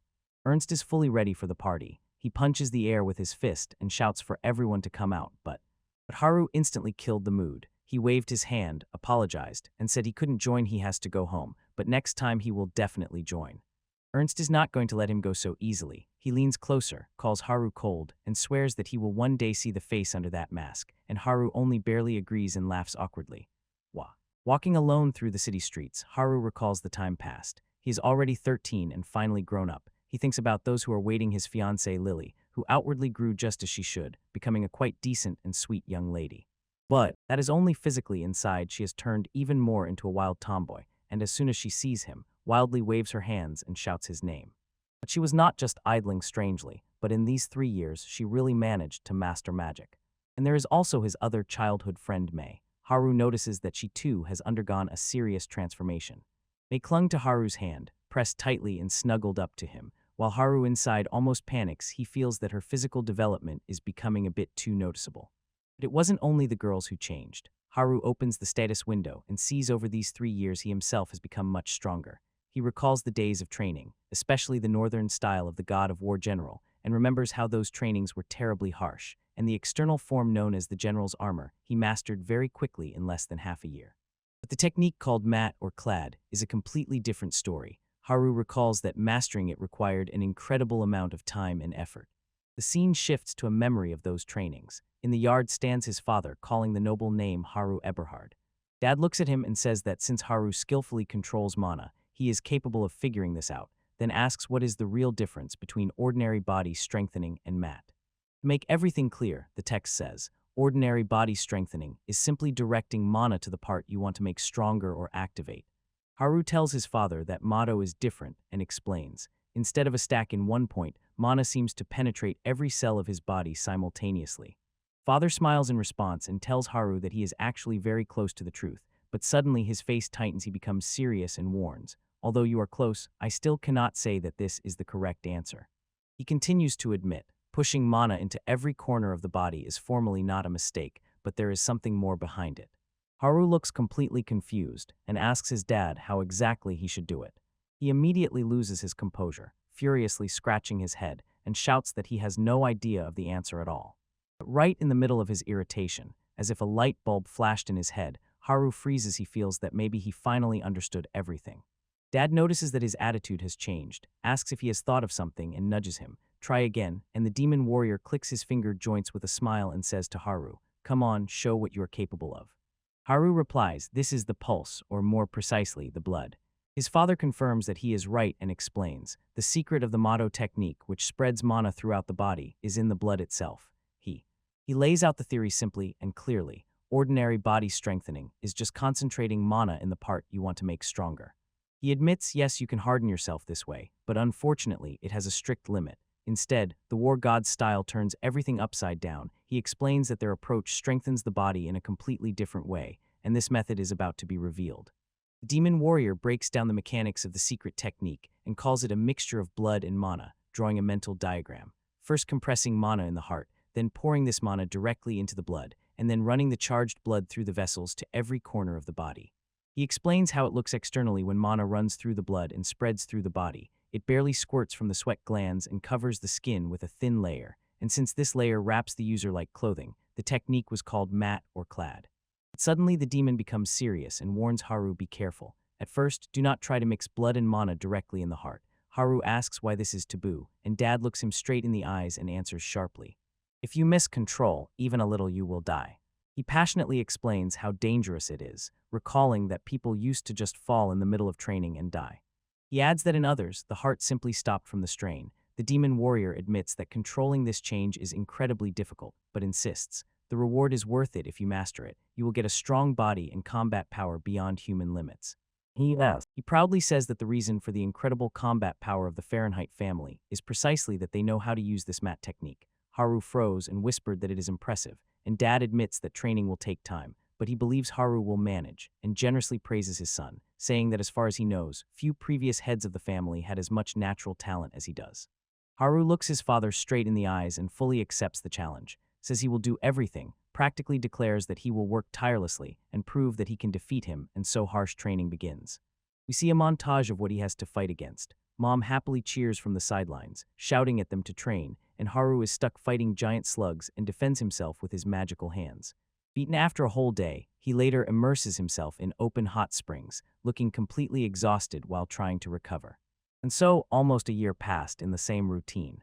The result is immediately visible. Haru stands in a fiery aura rising from his body. He has finally mastered the technique of mixing blood and mana. The father notices the progress, nods approvingly, and says that the first stage is completed. Then his face changes and he calls Haru by the noble name Eberhard. Haru is surprised at what happened. The military demon becomes a bit thoughtful and admits that he himself does not know all the details, because this is what he heard from the late father, Haru's grandfather. He explains that the technique called General's Armor is demanding. It chooses its embodiment itself, and because of this demanding nature, it once completely disappeared from history. Haru is shocked to hear that it was extinct. Father, folding his hands, begins to unfold the legend and says that what they call mat or clad is actually the legendary General's Armor. Picking up the thread from Loredrop, the story shows, this legendary technique seemed to become truly complete only when two specific components were combined. Haru's father looks him straight in the eyes and places the entire burden on his shoulders, saying that he himself must complete this technique, and emphasizes that although Haru has not yet fully mastered the clad technique, there is still a way forward. The path ahead still exists. Dad says that if Haru manages to combine these two parts, he can create something truly perfect. Haru looks at his own hand in the glove and lets it slowly sink in. He feels the enormous weight of that request. He has essentially been entrusted with reviving an entire style of the god of war that is on the verge of extinction. Suddenly, the scene changes. We return to the present, and Haru in ceremonial attire stands in the dining room. He explains that because of that story and those circumstances, he now uses both the general's armor and the motto styles. It turned out that he was standing by the dining table lost in thought. The father, sitting at the head of the table, asked Eberhard what was going on and ordered him to sit down quickly. Haru came to his senses, was a little embarrassed, apologized to the family, and explained that he was momentarily lost in thought. Finally, everyone settled down, their gazes turned to the luxurious dinner before them, and it was announced that they could start eating. The whole family is here. Haru, his parents, older sister Noel, and even two younger siblings, all cheerfully shout together and are ready to pounce on the huge roasted bird. The story suddenly takes us to the very next day in the city. Haru walks the city streets and, approaching the workshop, shouts so that Mei knows he is almost there. Mei responded cheerfully from inside. The preparation is almost finished, so she asked him to wait outside a little. Haru briefly confirmed that he was waiting. In a moment, Mei comes out to meet him, happily waves, greets him, and says that it has been a long time since they last saw each other get. Haru immediately gets down to business and asks how her research and development are progressing.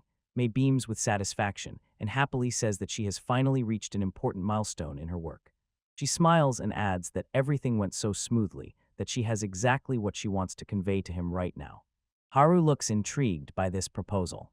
Mei proudly shows off the beautifully crafted blade and says that this is his new weapon, the magic sword Raikiri. She begins to explain the backstory of the creation, confessing that the research needed to properly bring the mysterious power of orichalcum to light was a real nightmare, and honestly did not think the solution would take so many years. Although the analysis of the mechanics was exhausting, she assures him that the reward is worth it. The weapon's power is simply colossal. She hands him the hilt and insists that he immediately pour his magic into it, a mischievous expression playing on her face. She is almost certain that something interesting is about to happen. Garu decides to take a risk. He says we'll see, and tells me that he will start channeling his magic through the hilt like.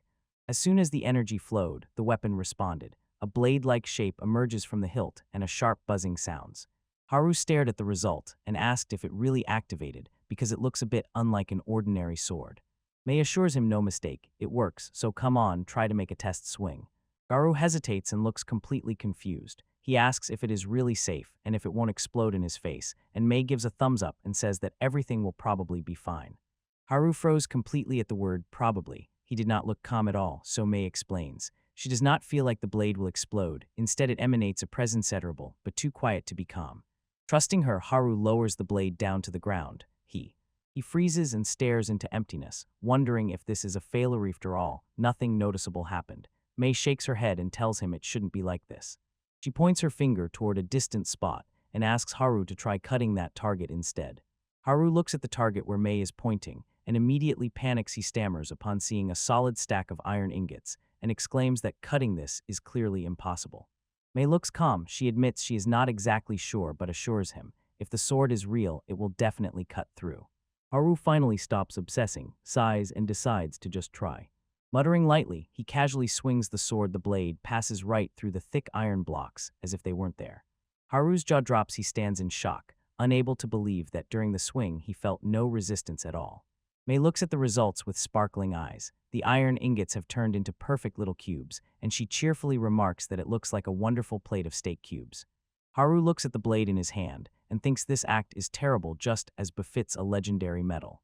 Mei carefully examines the cut pieces on the ground and concludes by feeling that this strange, extraordinary sharpness is not just the sword's doing, but probably a manifestation of Haru's unique magic. Haru asks if she means his strike magic. Mei confirms that is exactly what she meant. She further explains the theory. It seems orichalcum senses the mana and nature of the user and enhances these traits directly in the blade. Mei energetically explains her logic. Haru will probably also be able to do something similar using his strike magic, and she calls it a high-frequency blade. In Haru's thoughts, everything falls into place. He realizes that the blade vibrates at a crazy speed and therefore easily cuts even very hard materials, essentially the same sci-fi weapon he saw in the manga and anime of his old world. To test this theory, Haru swung the sword sharply and quickly. The blade cleanly slices through a pile of stone blocks as if they were butter. Haru stares at the perfect cut and admits that it is truly amazing. Mei is delighted with the result. She joyfully exclaims that this is exactly what she expected from him, and then says that the sword she named Raikiri is a gift for him. Haru asks if she really doesn't mind just giving it away, and Mei brushes off his concern. Why should she keep it if all the pleasure she gets is just from the process of creation itself? Haru smiles at her logic and mentally tells himself that she is a true born researcher. Mei laughs cheerfully and tells him that they need to set off right now. Haru agrees but stops her for a moment. He lifts his mask and says to wait until he puts it on. Putting on the mask, he seems to shift gears in his head, reminding himself that as an adventurer, he is no longer the noble Eberhard. Haru, with a sparkle in his eyes, explains how his character works. As soon as he puts on that silver mask, he transforms into a mysterious traveler known as the Silver Comet and says that actually this nickname has two reasons. First, he says it is because of the silvery appearance of his armor, the Aegis. Second, because he appeared on the scene suddenly and brightly, like a comet, a newcomer who caused a huge sensation out of nowhere. Haru, ready to get to work, tells Mei that it's time to go. Mei enthusiastically agrees, and they set off for the city together. Walking through the streets, they attracted the attention of local adventurers. The blonde, in panic, seeing the mask, shouted that it was silver, while his dark-haired companion was more interested in Mei and asked who the girl next to him was. The dark-haired one was fascinated by what he saw, even thought about approaching to introduce himself, but the blonde immediately snapped and warned him better to stop, because she is known as the Silver Woman. Haru overheard, glanced over his shoulder with a cold look, and confirmed that they were right, adding that if they didn't want to die, it was better to abandon those intentions. Reaching the Adventurers Guild, Haru approaches the counter, and the receptionist Sally looks up and greets him warmly, comments on. She smiled and asked if he was here again today, following his usual work schedule. Haru confirmed that he was, but asked her to inform him if she had anything specific she could recommend. Sally pulled out a document, and with a smile said she had exactly what was needed, explaining. She had received a request to deal with an A-rank wyvern monster that had settled near the settlement in the Enchanted Forest. May asked Sally which parts of the wyvern could be used for crafting, and Sally replied that practically everything from the wyvern becomes useful material. Sally laid everything out for them: scales for armor, blood a key ingredient for alchemy, claws and fangs for weapons, and even bones go to blacksmithing. When May heard that literally everything was loot, her eyes fully lit up with excitement. The blacksmith's daughter saw in the monster, which was 100 made of crafting materials, a dream come true. Sally waved to them from the counter and smiled. The quest deadline was still about a month away, so no rush, take your time and have a happy, safe journey. Haru and May waved back and set off. Haru said he was going, and May, with her usual polite energy, added that she was going too. Outside, Haru froze for a moment and thought over the whole situation. He understood that usually a 13-year-old boy and girl would not be allowed to set out on a journey alone for a whole month. May nearby was not worried at all. She simply exclaimed how much she was looking forward to it. To be safe, Haru decided to visit May's father and ask for proper permission, preparing for resistance. But it happened differently. The blacksmith father immediately made a huge okay gesture and said that as long as Haru was with her, he was not worried at all, and Haru was stunned at how instantly he responded. Earlier. Before they set off, May stops Haru and suggests, why not invite Lily to go with them? Haru assures that he is not at all against Lily joining, but a slight nervousness appears on his face. The real problem is not him. Will the Duke ever allow his daughter to embark on such a dangerous journey? May assures Haru that everything will be fine. He himself is asking, so listening to her, Haru decides to take the risk. He activates his communication device and begins explaining to Lily on the other end, and he barely finishes the sentence when the black crystal pendant flashes, and Lily's voice instantly bursts out of it, shouting that she is definitely coming. She may look smug, indicating that everything happened exactly as she said. Haru just looks at the device and quietly admits that she was completely right, but that's not all. In a moment, a huge magical circle flared up on the ground right in front of them. Lily instantly teleports, fully equipped with a staff in her hands, and looks ready for war. Just appearing, she immediately bursts out screaming, furiously outraged that they even thought of leaving her out of such a fun story. May intervened to calm the situation, cheerfully saying that it's all right now, they are going together. Lily froze, genuinely shocked that May stands there so casually. Lily's mood jumped from shock to envy. She grumbles that she has to behave politely next to the cat thief, and is clearly irritated that her rival is also on this trip. She vents her irritation on Haru, points at him with an accusing finger and scolds him. If he is really her fiancé, he should know he must invite his partner first, not someone else.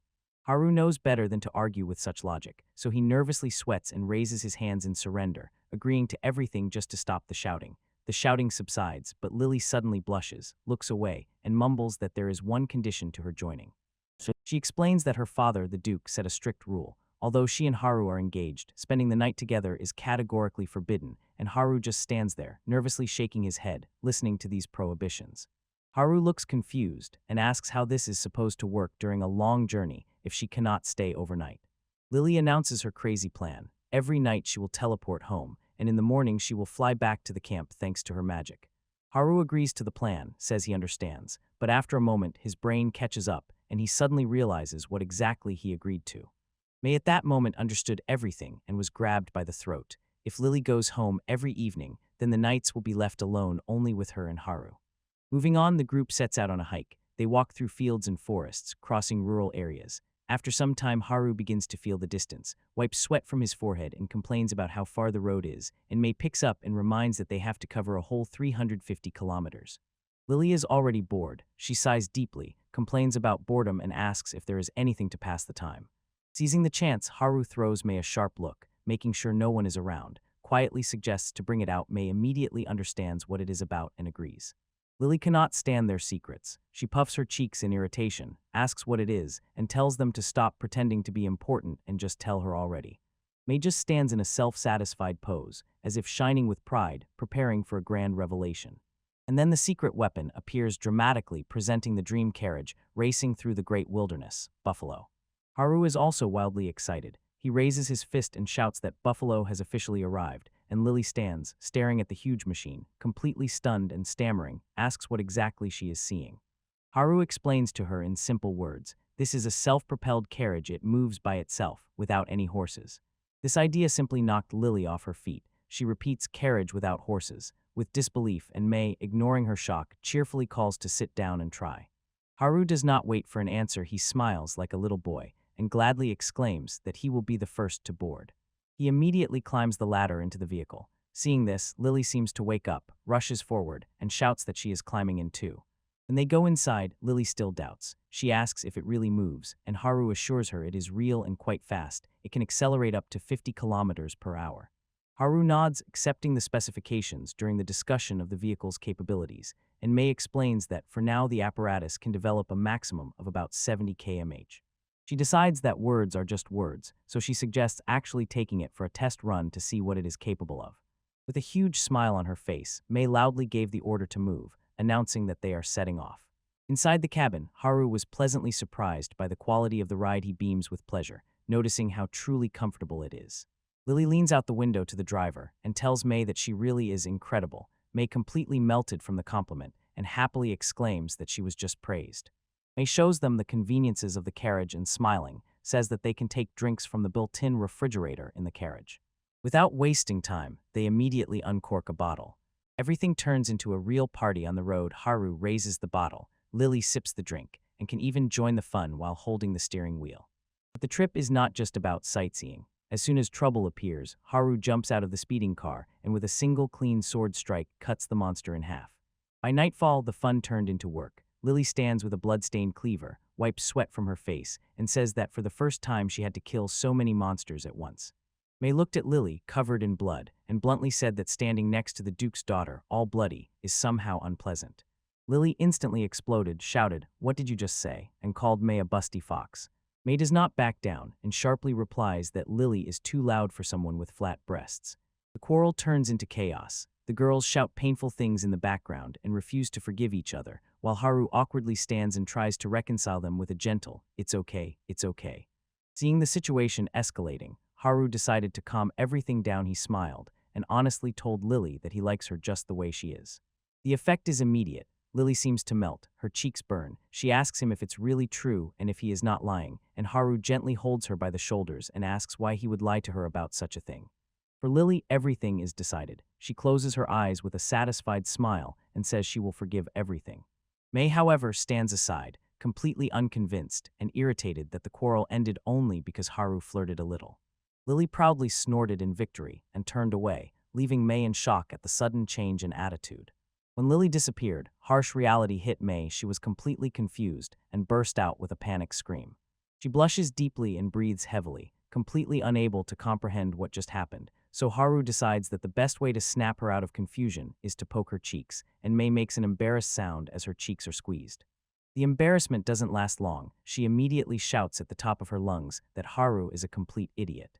Haru clasps his hands in a desperate apology. He says sorry to her and begs her to stop being angry, swearing that he didn't do it on purpose. May is categorically against it. She sits on the edge of the bed with her back to him and snorts loudly and indignantly. Haru looks at her turned back and finally understands what the real problem is. He directly asks if she is angry because he confessed his feelings to Lily. May flinches and sharply turns her head away, stammering that she doesn't know what he is talking about. Haru drops the embarrassment and becomes sincere. He lowers his eyes and quietly admits that she really is important to him too. This made May freeze in place. She quietly whispered his name, and Haru carefully watched her reaction. Haru's sincere words hit May right in the heart. She shouts that she loves him too, and throws herself at him, hugging so tightly that he really starts to suffocate. But someone else is watching. The camera cuts to a close-up of Lily. A vein bulges on her forehead from anger, and she begins to speak. Lily stands holding a ladle like a weapon, and asks if their little conversation is already over, saying that they are clearly flirting right now. Haru feels that he is in trouble, so he immediately changes the subject, loudly exclaiming how delicious Lily's dish is, while trying to move away from this awkwardness. Lily is not going to let him go so easily. She sharply says that he should not try to cover everything up, because she saw every moment, but then with a barely noticeable smile adds, "I am his lawful wife. This time I will spare and forgive." To prove her point, she leans in and gently kisses him on the cheek, and May looks shocked. This completely threw me off track. She howled and wildly waved the ladle, and Haru panicked, shouting for her to stop waving it. The hot soup splashes everywhere. Finally, everything settled down, and in the next scene, the three of them sit at a table outside, peacefully eating their lunch together. After the meal, May shows the interior of their car. Haru looks inside and watches with admiration, and May proudly explains that this buffalo model is top-notch because the seats fold down and become a bed. Lily examines the design and says that it is really nice, but her face clouds with sadness for a moment, and she quietly adds that she must go home soon. Lily steps onto the shining magic circle on the ground to go home for the night. She looks back at the others and gently says goodnight to Haru and May. When the magic began to work, Lily cheerfully waved her hand and promised that she would get up early and return tomorrow to join them again. May waved back and wished Lily good night, and Haru also said goodbye. When Lily left, May turned to Haru with a slight smile and asked if it was time for them to go to sleep. Haru suddenly exploded. Panicked, he pointed at her with his finger, shouted for her to wait, and asked if she seriously intended to go to sleep without taking a bath. May was completely puzzled by his reaction and reminded him that the buffalo is just a vehicle, so of course it does not have a bath. Haru does not accept no. He shouts that if such a thing does not exist, he will have to create it, and immediately asks May if she can use water magic. May flinched and shouted that it is impossible. She only knows earth magic, so she cannot create water. Haru stubbornly refuses to give up the bath and suggests simply taking drinking water from the machine and boiling it, saying they have enough supplies. May agrees that there is water, but thoughtfully says that they will have to mold the bath with her earth magic to hold everything, and immediately asks Haru what he plans to use for heating, because boiling such an amount of water requires a lot of heat. Haru is not worried at all. He says he will handle the firewood himself, and immediately takes a fighting stance, activating the rear technique of the style Northern General God of War. Focusing his magic, he activates his internal clad form, energy wrapping around his hand, and, with one powerful movement, he releases a technique that slices the wood with the force of a blade. A huge pile of chopped firewood thudded with a dull sound, and now the firewood supply is fully replenished. May watches the spectacle with shock and admiration. She wonders how to even describe it, and finally just says that his passion for this is incredible. Haru clenched his fist with unwavering determination and shouted that the bath is the one thing he will never, ever give up. After a few minutes, Haru gets what he wants. He sits in the improvised bath under the moonlight and says with relief that this bath is exactly what his soul needs. Suddenly, a rustle in the bushes breaks his moment. He looks around, and through the steam notices a silhouette approaching. May, and she clearly prepared herself for the bath. Haru completely loses his head. He stammers her name and panics when he realizes that she might actually be about to join him in the bath. May does not hesitate. She jumps straight into the bath with him and politely says that she is barging in, as if just entering the room. But her appearance was by no means graceful. She screamed when her foot slipped on the wet floor. She cried out in pain and immediately began apologizing to Haru for her clumsy entrance. It turned out that she had plopped right onto him in the water. Looking up with genuine worry on her face, she asks Haru if he heard anything. Cold sweat pours over Haru. He tries hard to keep his composure. Stammering, he says that his body is fine, but then admits that other parts of him are not okay, especially his mind, and one very intimate part of his body that reacts to touch. A heavy, awkward silence hangs over the bath, and they just sit in the moonlight. May finally breaks the tension with nervous laughter. She blushes and admits that even she now feels quite embarrassed in this situation. The next morning, everything intensified. They are in bed. Haru looks like a zombie, staring blankly at the ceiling and noticing that he hasn't slept a second because May clung to him like a clamp all night. And as if that wasn't enough for his heartbeat, May moved in her sleep and pressed even closer, causing Haru to panic again. The romantic tension was instantly dispelled by Lily, who burst into the room and started banging a ladle on a frying pan, demanding to know why they overslept, and shouting for them to get up immediately for breakfast. Lily was not going to tolerate Haru's sleepy sluggishness. She barked for him to stop making zombie-like noises, and before he could realize it, she poured a spell of ice water on him. Haru was doused with icy water. He screamed from shock. The sudden cold instantly woke him up.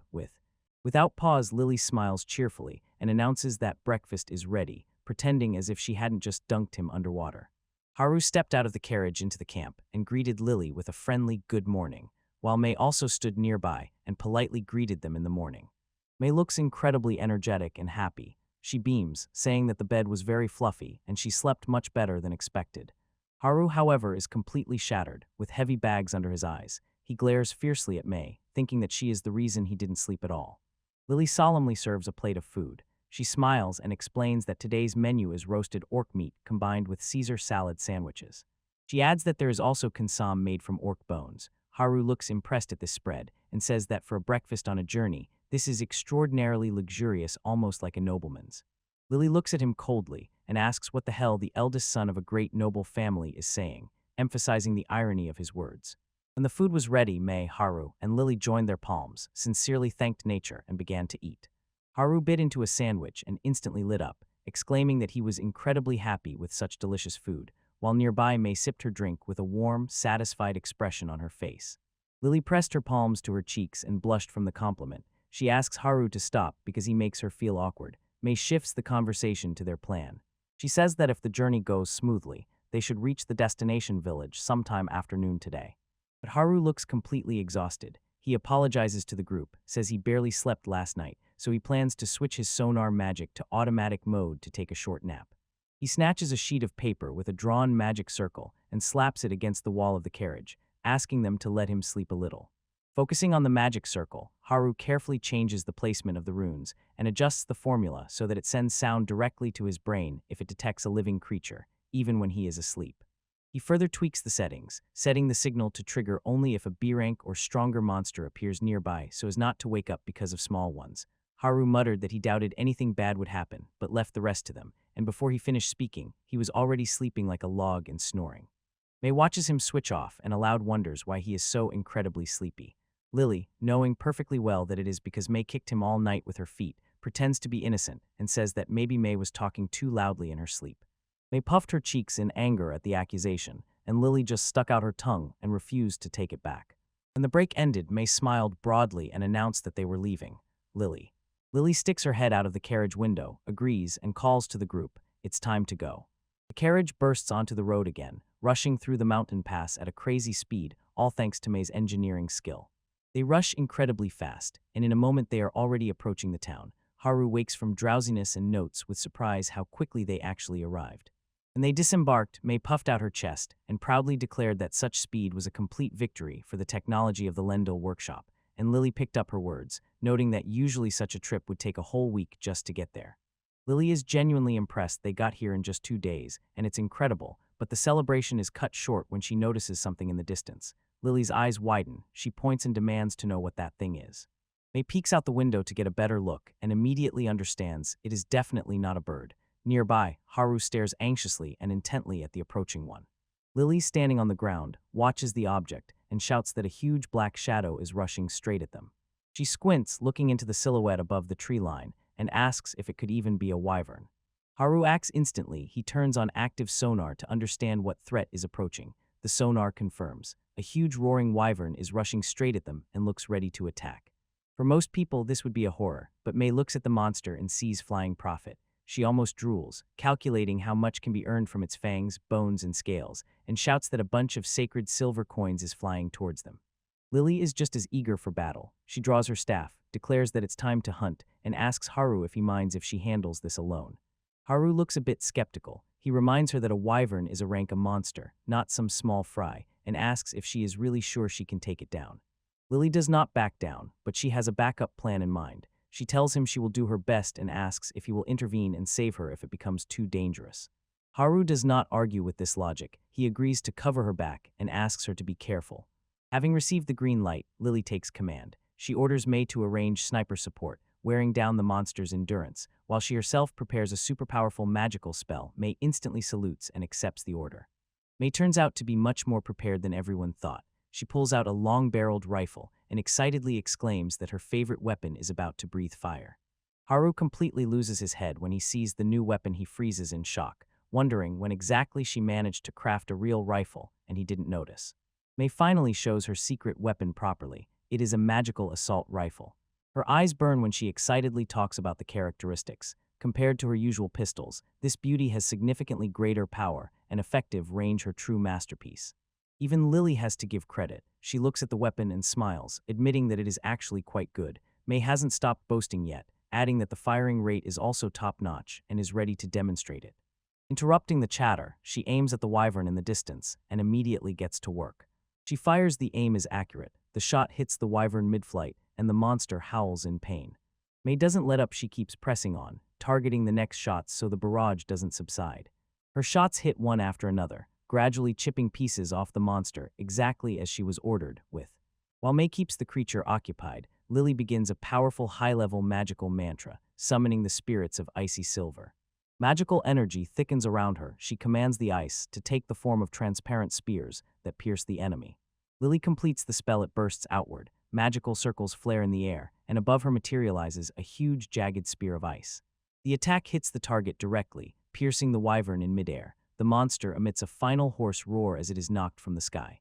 Lily joyfully exclaims that she succeeded, and May joins the celebration, while Haru stands aside a bit sweaty and stunned that they pulled it off so cleanly. Haru immediately praises them and says that taking down an A-rank Wyvern is just insane work. The girls just stare at him with empty eyes, completely not understanding anything. Lily asks if this is really such a big deal. Haru has to chew everything for them. He insists that this is simply incredible on such a scale, as if you immediately get into an elite party of adventures. When they heard this, the girls looked at each other and smiled, finally admitting that they really could be quite strong. Then the group finally reaches the destination. From the darkness comes a warm voice thanking them for making the whole journey. The village elder looked at the young ones and asked to confirm if they really defeated the Wyvern. He says he does not doubt it, but the expression on his face says otherwise. He is still skeptical, leaned forward and politely asked to show real proof that they killed it. Haru does not hesitate. He tells the chief that okay, but the room is too small for what they carry, so they will have to do it outside. Going outside, the group instantly gathered a crowd, and the elder ordered the villagers to step aside and clear a large open space for the demonstration. As soon as the area was cleared, the commander gave the signal to move. Haru turned to the blonde noblewoman and gave her a sign, and Lily immediately confirmed the order. Lily spreads her arms and unloads the cargo from her spatial storage. A huge mutilated body of an A-rank Wyvern materializes out of nowhere and crashes to the ground with a rumble. The reaction is instant. A villager with wide-open eyes exclaims that it is real, and Mee stands nearby smiling, while the crowd realizes before them is a real Wyvern. The villagers began to examine the monster's corpse. One man pointed to a huge hole that went through its belly and was terribly frightened by what he saw. Attention instantly shifted to the boy in the mask. Someone shouted if he was the one who nailed such a monster, and this caught Haru a little by surprise. The village head bowed deeply with sincere respect, apologizing for his previous doubts, saying that he had clearly underestimated them, and admitting, this is exactly the kind of work he expects from an S-rank adventurer. This title drops like a bomb. As soon as the elder says S-rank, every villager within earshot loses their head and stares at Haru in shock. Haru instantly extinguished the wave of praise pouring onto him and directly corrected the chief. It was not he who defeated the monster, it was the girls who did it. The village head cannot comprehend and asks with disbelief if he really means these children.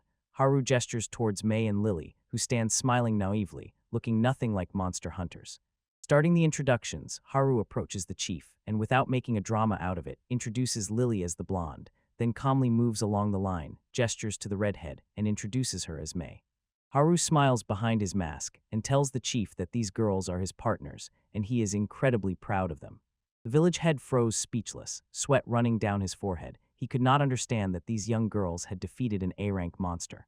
Coming to his senses from the shock, the chief decides that the result is more important than the methods, and says that since they defeated the village's sworn enemy, he insists that they stay at his place for the night. He wants to express his gratitude. The group gratefully accepts the hospitality. Haru tells the elder that they will take his offer, and Lily and May politely say thank you and head to his house. Inside, the atmosphere becomes completely cozy. The old woman serves a huge dinner, says to eat as much as they want, and the three adventurers happily dive into the homemade meal. But But Haru is not going to relax. He prepares for the next step, tells the team that it is time for another task, and suggests a competition to see how many wyverns they can hunt. Lily accepts Haru's challenge without hesitation. She clenches her fist and says that she is in the game. May also reacted with enthusiasm and immediately agreed to participate in the contest. Later that night, the team is already in the air. May is at the controls of their craft, and she notices how incredible the darkness outside is while she pilots. The atmosphere in the forest below is eerie. Lily peers into the darkness and says that everything here seems creepy. Haru closes his eyes to concentrate. His detection magic activates. He notices a reaction in the range of his active sonar. He spots a target and tells May that an enemy shadow looms 2 kilometers ahead, ordering her to clear it for landing, and May responds instantly. As they prepare for battle, Lily suddenly realizes everything and exclaims, "The wyvern is already here." The group lands in the forest. Among the trees, Lily notices that it suddenly became completely quiet, and Haru explains, "Wild animals probably sensed the presence of the wyvern and fled." He sharpens his focus and warns the girls that the enemy is already nearby. Lily turned to Haru, staff at the ready, and anxiously asked if she and May could handle this battle on their own. Haru gives them the green light but sets a simple safety rule. If more than 2 enemies appear, he intervenes and helps. May chimes in from the side, happily agreeing to the terms. High above them, a silhouette cuts through the clouds. May instantly notices it and shouts that she has the target in her sights. The wyvern also notices them and, flying over their heads, lets out a deep, muffled roar. May is not scared at all. She raises her huge magical impact rifle, aims, and announces that the monster is about to get a good dose of fire. She pulls the trigger, the bullet pierces the wyvern's wing, and the monster howls in pain, the blow knocking it off course. May doesn't take her eyes off the sight and shouts at the creature, "Fall." The shot worked. Lily watches the fall and shouts that the beast is staggering and losing control. Haru watches all this with a nervous bead of sweat on his face and mutters to himself that the wyvern's scales should be extremely hard. It's clear he's a bit shocked, because May's weapon passed through them like paper. The beast is down. May is already thinking about the loot and excitedly exclaims that the carcass will be perfect for materials. Haru examines the huge creature lying on the ground, genuinely impressed, and admits it's a miracle that May handled it alone. Lily stands nearby with her staff and smiles, saying she didn't even get a chance to fight but is still happy for May. Haru says that since she did all the work, the loot belongs to her. Put it in your stash, and May beams with joy, gladly agreeing to hide it, but then Haru freezes. A confused expression appears on his face. He makes a questioning sound, and May immediately notices and asks what's wrong. Haru raises a practical question. He turns his gaze back to the wyvern concept and notes that, considering its size, this thing seems too heavy to really fly. May touched her chin and thoughtfully agreed with him. With such mass, it normally shouldn't be able to fly properly. But Lily jumped into the conversation with a magical idea. Maybe the creature enhances the wind with magic. She explained that when the wyvern flaps its wings, it uses wind magic to increase air pressure, reminded that mages also cheat physics like that, and this theory made sense. The creature actually forces the wind to push air down with magic, creating lift that carries its heavy body. Suddenly Haru had a huge eureka moment. He shouted at the top of his lungs, "That's it," and it completely caught me off guard. Calming down just a bit, Haru tells them that if Lily's theory is correct, then the logic here works perfectly. He begins to explain the mechanics. He says that even if an object is heavy, you just need to create enough wind force to overcome its weight. A pure, sharp focus appears on Haru's face as he fully realizes what this means for him. He instantly switches to combat mode, activating the Northern General style, the warrior god, specifically the mastery of mana materialization, and dons the outer form known as the general's armor. But he tweaks it a bit. Instead of full armor, he activates a derivative technique, white-silver armor, channeling all energy only to his back.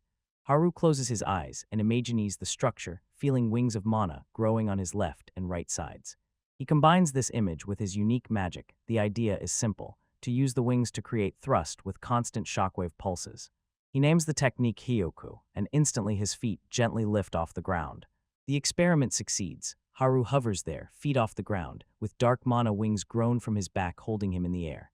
Lily and May just froze and stared at him, their brains seemingly shut down. May made a confused sound. Lily did the same. Neither could understand what they were seeing. Haru looks at his hands, sweat appearing on his face from concentration, but he smiles and quietly confirms that it really worked. Shock finally recedes and panic takes over. Lily loses her head. She screams and stammers, insisting that he really flew, and May shouts nearby, stumbling, that he is really in the air. Haru does not linger to chat. He soars into the sky, spreading his arms wide from pure joy, and shouts that he is a new breed of human racing through the heavens. He immediately tests the new technique on a wyvern flock. Haru charges straight into the flock, fiercely shouting for them to die, and the monsters roar in response. Using the flight speed, he flashed past one of the dragons and instantly sliced it. He doesn't stop there. Haru twists his body like a tornado, turns his mana wings into blades, and cuts through the rest of the flock while they scream in pain. After the slaughter, he lands again, effortlessly carrying the huge dragon corpse on his shoulders as if it were a sack of potatoes. He runs up to the group with a wide smile, happily announcing that he has returned and brought a bunch of loot, while Lily stands nearby, completely unimpressed by his reckless stunt. Lily looks completely exhausted after witnessing the aerial slaughter. Tells Haru that she saw everything, and it was so reckless that she is simply in despair. May, on the other hand, is just thrill-edged. Cheerfully says that he had the perfect acceleration to knock down those flying wyverns. Lily just wants to be sure that the danger is really over. She asks Haru again if there are really no monsters left in the vicinity. Haru conducts a final check and tells her that he has expanded the detection range to the very limit, but assures her there is no reaction nearby. In the next scene, the group returns to the village, and the elder almost shouts in disbelief, cannot believe that the conquest mission is already over. In the office, the chief hands over the papers. He gives the recipient a certificate of task completion, and Haru politely accepts it. When they set off, the whole village comes out to see them off. The chief, his wife, and everyone else wave goodbye, thank them, and say come back anytime. This is time to return. Haru turns to Lily and asks her to handle the transportation, and Lily confidently nods. Leave it to me. Steps onto the large magic circle she summoned on the ground, takes the staff in her hand, casts a spell, and announces that it is time to go home. Haru nods in agreement, and May picks up. She is also ready to move. The group arrives at the destination, their boots touching the shimmering patterns of the teleportation circle. The journey takes its toll on them. Haru is very pale and openly says that no matter how many times he teleports, he never gets used to this magic. May is also unwell. Dizzy bubbles float around her head, and she feels a bit nauseous after the trip. Lily seems unaffected, looking at them with a blank gaze and asking if things are really that bad because she feels nothing. The mechanics of the spell are quite specific. Unlike normal movement, as long as the mage has enough mana, he can teleport instantly, but the strict limitation is that you can only arrive where you have physically been at least once. Moving on, the group switched to transport for the last leg of the journey, and May took the wheel of the magical car and cheerfully announced that they were already in Heatberg, driving through the streets. Haru, leaning on the window frame with a relaxed smile, looks at the passing landscape and feels that they have finally truly returned home. They approach the western gates of Heatberg, where guards stand at the entrance, and Haru, already wearing a mask that hides his face, watches the guard post from inside the car. Haru handed the girls 2 more masks and asked them to do him a favor, at least wear them for the time being. The girls looked at the masks with distrust. Lily asked why they were needed, and May skeptically looked at her and noted that such masks actually make them look suspicious. Haru calmly but insistently explains to May why it is necessary, reminding her that the Elendil workshop is no longer just a simple shop. It has become an influential noble family in the Empire, so they should be careful not to be recognized. Haru continues to explain why the masks are needed. Gossip is already nearby. He insists that May's workshop is a rapidly growing important player that everyone is watching closely, and that May is the central figure and heir of that development team, so she automatically becomes a target, like a star. May starts sweating and asks if it is really that serious, and while she hesitates, Lily has already put on a mask and declares that she is ready to go. May eventually puts hers on too, but it feels strange to her. She laughs awkwardly and says that in this form she feels like a suspicious noble lady at a masked ball. Lily genuinely giggles and teases May, saying that she looks more like a strict private tutor than a lady. The group heads to the Adventurers Guild, and Sally at the reception notices Haru in disguise and warmly addresses Silver, noting that he returned unexpectedly quickly from the trip. Haru acts cool and explains that they managed quickly because they had Buffalo with them, their powerful transport. But Sally does not let him downplay it. She smiles broadly and insists that such lightning speed is exactly what she expects from an S-rank adventurer, proving that his rank is not just for show. They start discussing the trophies that Haru brought. Sally says she received the items, but cannot pay the full amount until their value is calculated. She offers to immediately pay the reward for taming the monster, and Haru says go ahead. A few days passed after their return to Heatberg. Haru is out in the field again, probably hunting or training. He concentrates magic and activates an active sonar, scanning the surroundings, and says that after completing the last taming task, he decided to dig deeper into the nature of wyverns and has already understood several key things. Haru starts with ecology, These creatures are insanely territorial, and unless something extraordinary happens, they almost never leave the place where they were born. For them to move like that, there must have been a really serious reason. Haru names three possible causes. The first, their food source simply went extinct. But that doesn't add up. These wyverns came from the demonic forest. Haru described it as a real monster lair, a buffet paradise, overflowing with prey, so hunger is not a problem there. The second option, they were driven away by something stronger than them. Haru also does not believe this. He says that wyverns divide territory among themselves and collectively drive away enemies. It's hard to even imagine a monster terrible enough to dare disturb their entire pack. The last option remains the most irritating, and the one he really does not want to believe. Obviously, humans are interfering here. Just then Haru felt a sharp prick and instantly shuddered. He caught something in the air. He looks above the forest and sees in the distance a strange dark mist rising from among the trees. Haru lands to investigate and sees a spot on the ground oozing dark energy. Staring at this corruption, he wonders if it is the root of the problem. Haru wastes no time, grabs a shovel, and starts digging the infected ground. He uncovers a strange glowing cube. Magical energy seems to be oozing from it. Lifting it, he confirms that this is the source of the problem. Haru looks intently at the device and feels there is clearly a smell of crime here, so he decides to return and consult with his father. Everything is becoming too complicated. But before he can leave, he senses someone's approach. His mind instantly begins analyzing the threat. Is it some small person following him who doesn't even notice the huge gap in their powers? He turns around and sees a burly man behind him, probably a real fighter, who has the courage to challenge a person connected to the Northern General. Haru remains calm and, as if casually, asks the guy if he was the one who buried the cube there. The stranger ignores the question, carefully examines Haru, and with barely concealed surprise notices that the guy is much stronger than he seems, after which he gets straight to the point and demands that Haru hand over the magical device. Haru instantly rejects this proposal and tells the guy, "Sorry, but no, I have to take this item and study it thoroughly." Seeing the guy's look, Haru understands he won't get out without a fight. The stranger nods with a bitter smile. It's a pity they couldn't settle this with words. He sharply takes a fighting stance and tells Haru that they will have to take it by force.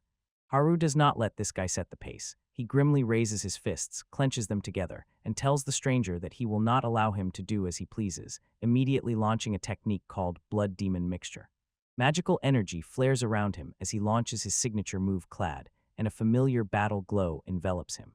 The muscular stranger is not at all nervous. With a smirk, he surveys the situation and notices that Haru is gaining strength gradually, not attacking at full force immediately. They stare intently into each other's eyes, both smiling in anticipation of the fight. Haru announces he is going for him, and the stranger accepts the challenge, saying he is ready to make a move himself. Haru attacks first, summoning a minefield to catch him off guard. Black energy bursts from beneath the ground, but the stranger is already in motion. He jumps back, avoiding the explosion zone. The stranger lands, groaning from the effort. He barely escapes the trap's range. Haru's face freezes in shock. He mutters that it can't be that guy just dodged, since usually this move catches people. But he doesn't freeze. Haru instantly turns and swings his hand sharply, releasing a sharp, invisible beam that cuts through the air. The stranger doesn't even dodge this time. He unleashes a lightning-fast series of strikes, his fists flying so fast they become a blur and physically break the magical attack. And with a confident smile he exclaims, impressed that Haru also has long-range moves in his arsenal. Haru admits that he is actually more of a long-range fighter, and honestly says his previous attack failed. He picked up the found magical cube and sternly asked the stranger, "Why did you break through all the way to this outskirts?" He thought it was probably to investigate this magical item specifically. Haru decisively decides, if that's the case, he definitely has to grab him right now. The stranger nods, acknowledging that Haru may have his own reasons to intervene. But the stranger makes it clear, he has his own mission, and he can't just abandon it. A muscular guy with a slight smirk apologizes in advance in case he breaks a bone or two. Haru simply smiles in response and says that this is exactly what he wanted to say. Both sharply push off the ground and rush towards each other. The stranger throws a colossal strike. Real shock waves scatter through the air, and Haru barely manages to twist away to avoid it. The force of the blow hit the void and caused a huge explosion that almost knocked Haru down, and he instantly realized the danger. A direct hit from this would not just injure him. Even a graze could tear his body apart and turn it into mince. Knowing that risking it because of such blows is impossible, Haru bends down and draws his sword. The muscular stranger looked at the blade in Haru's hand and noticed that things were getting quite brutal. Haru will not tolerate such an attitude. he directly tells the guy that complaining about the weapon is completely unfair because his own body is a cheat code that kills with one hit. Without wasting time, Haru activates his technique and announces the deployment of the general's armor. Energy explodes around him like white flames. He activates the armor in a special mode and shouts, "Silver armor." Aegis magic wraps around his body. The stranger looks at the screen and says how mysterious Haru's abilities are, but suddenly freezes, puts his hand on his chin, and murmurs for a moment it seems he just understood something. Haru does not give him time to think. He plunges down from the air, shouting a dramatic battle cry about the instant destruction of evil. The stranger completely loses his composure, waving his hands and shouting in despair at Haru to wait even a second because he sees the kid is not stopping. Sweat runs down the boy's face. He shouts that Haru must hold on because all this might be a misunderstanding. Haru does not believe this and shouts back that there is no misunderstanding here. He calls that man a traitor to the country. The stranger instantly shouted back that the very accusation of treason is the misunderstanding. Suddenly, a stranger throws out one specific name and asks if Haru is really the same Silver Comet, and Haru freezes in motion, sword hangs mid-strike, and he looks on in surprise. The muscular stranger wipes sweat from his face, recovers after a fight that nearly cost him his life, and says, "After what I've seen, there is no doubt Haru is truly the Silver Comet." Haru lands and stops the attack because the fight is over. Standing silently in the clearing, Haru calmly asks how that man found out who he is. The stranger looks at him as if the answer is obvious, explaining that the silver magical armor is a legend on the streets and asks if Haru is seriously unaware of his own fame. Then scratches the back of his head and adds one more thing under the armor. His real name is probably Eberhard, not the adventurous pseudonym Haru. Haru raises a sign with the family crest to confirm this and admits that the stranger is completely right. When the tension subsided, the stranger said he was not an enemy, but an ally, that he was sent at the request of the emperor, the prime minister, and Haru's own father, Karl Heinz, and that he was conducting a top-secret investigation into strange incidents on Fahrenheit territory. Haru asked for proof, and the stranger did not hesitate, pulled out an official document, handed it over, and declared that the evidence was right here. Haru glanced around the situation and put everything together. In short, he thought the stranger was the suspect, and the stranger thought he himself was the suspect. The stranger agreed, confirming that this is exactly how it all happened. Haru sighs heavily and grumbles that seriously trying to kill each other over a mistake is not funny at all. The muscular stranger simply laughs loudly. He tells Haru that since the misunderstanding has been clarified and none of them were harmed, the final result is quite acceptable. Then the man admits the fight really surprised him. With crossed arms, he said that although Haru is still young, he fought on equal terms with him, and added that he had long been wondering where he had seen exactly that fighting style. Finally, everything came together like a puzzle. He found out that Haru is the son of Karl Heinz, and asks if Haru has ever fought with his father, in F. In the memory, a younger stranger appears, sparring with young Karl Heinz. The stranger explains that long ago he and Haru's father trained together. Haru looks at him with a stone expression and suddenly realizes that he still doesn't even know who this guy is. He starts asking his name but gets confused and falls silent. The man boldly calls himself Jet Braveheart. Haru instantly catches him lying. Isn't that just a stage name? Jet laughs and admits yes, it's not his real name. Agreeing to just go with the flow, Haru asks Jet what he plans to do next. Jet replied that he is returning to Heatberg. He has to visit Karl Heinz, meet Haru's father, and tell him everything that happened. Jet scratched the back of his head with a smile and said that he will definitely include in his report the part where he accidentally ran into Haru and they fought due to a misunderstanding. Jet tells Haru that he understands everything, says goodbye for now, but before leaving entrusts him with the hardest task to deliver a magical device to Haru's father. He also hands over a document and asks to give it to Karl Heinz, explaining that it is a report addressed directly to the emperor, and after giving all the assignments, says that he will meet Haru again at the estate in Heatberg. Without wasting a second, Jet activates his speed technique and rushes into the forest, shouting that he is going ahead. Later at the Fahrenheit estate, Haru reports to his father. Karl Heinz asks if he really met Jet. Haru confirms. Jet said he was on a mission at the request of the emperor and the prime minister. Karl Heinz is sincerely surprised. He says that Jet rarely so openly shows who he really is and directly asks Haru what exactly happened for everything to turn out this way. Haru becomes a bit embarrassed, scratches his cheek, and admits that he and Jet almost killed each other during the fight. Together, Karl Heinz completely loses his composure and shouts in shock, while Haru has to briefly explain the whole confusion as his father nervously sweats over the details. Returning to business, Haru hands his father a box-shaped object they found and says that it is the very magical tool. Karl Hinz takes it and smiles. This is a great help. I will immediately send it for research. The report is ready. Karl Hinz told Haru that he has someone he wants to introduce to him. Karl Hinz introduces the guest, telling Haru that this is Lieutenant General Jet Braveguard from his time in the Imperial Army. Jet steps forward and, updating his status, says that he is now the commander of the Special Magical Unit Division, throws a friendly "glad to see you" to Eberhard, raises a finger in approval, and greets again, but Haru simply loses his head. He shouts, "Wait, isn't his appearance too fast?" Haru wonders, only one full day has passed since I ran out of the magical forest, so Jet could not have arrived here so quickly or gotten ahead of me.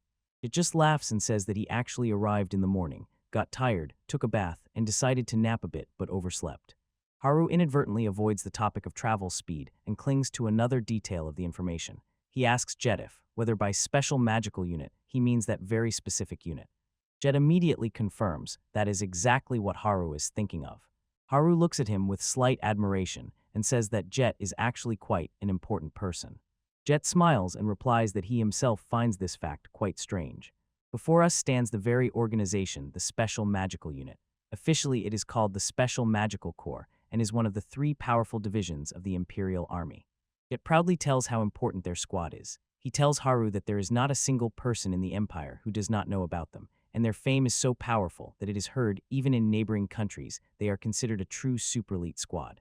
Haru decides to switch to something more urgent. He recalls yesterday's quarrel over the magical instrument and asks Jet if he knows anything else about it. And Jet, understanding Haru's anxiety, unfortunately has no additional information, and instead of a direct answer throws the question to Eberhard: how much does he really know about the technology that controls monsters? Haru thinks for a second and says that the monsters were controlled using the technologies of an ancient magical civilization, and otherwise he believes it could only have been something like a contract with a magical beast. Jet confirms that Haru almost guessed right, but then Jet drops a new sensation. It turns out that besides the technology and contracts of the ancient magical civilization, there is another, completely different way to tame monsters. Haru freezes and asks, what is that other way? Jet looks him straight in the eyes and says that it is the technique used by the Magi.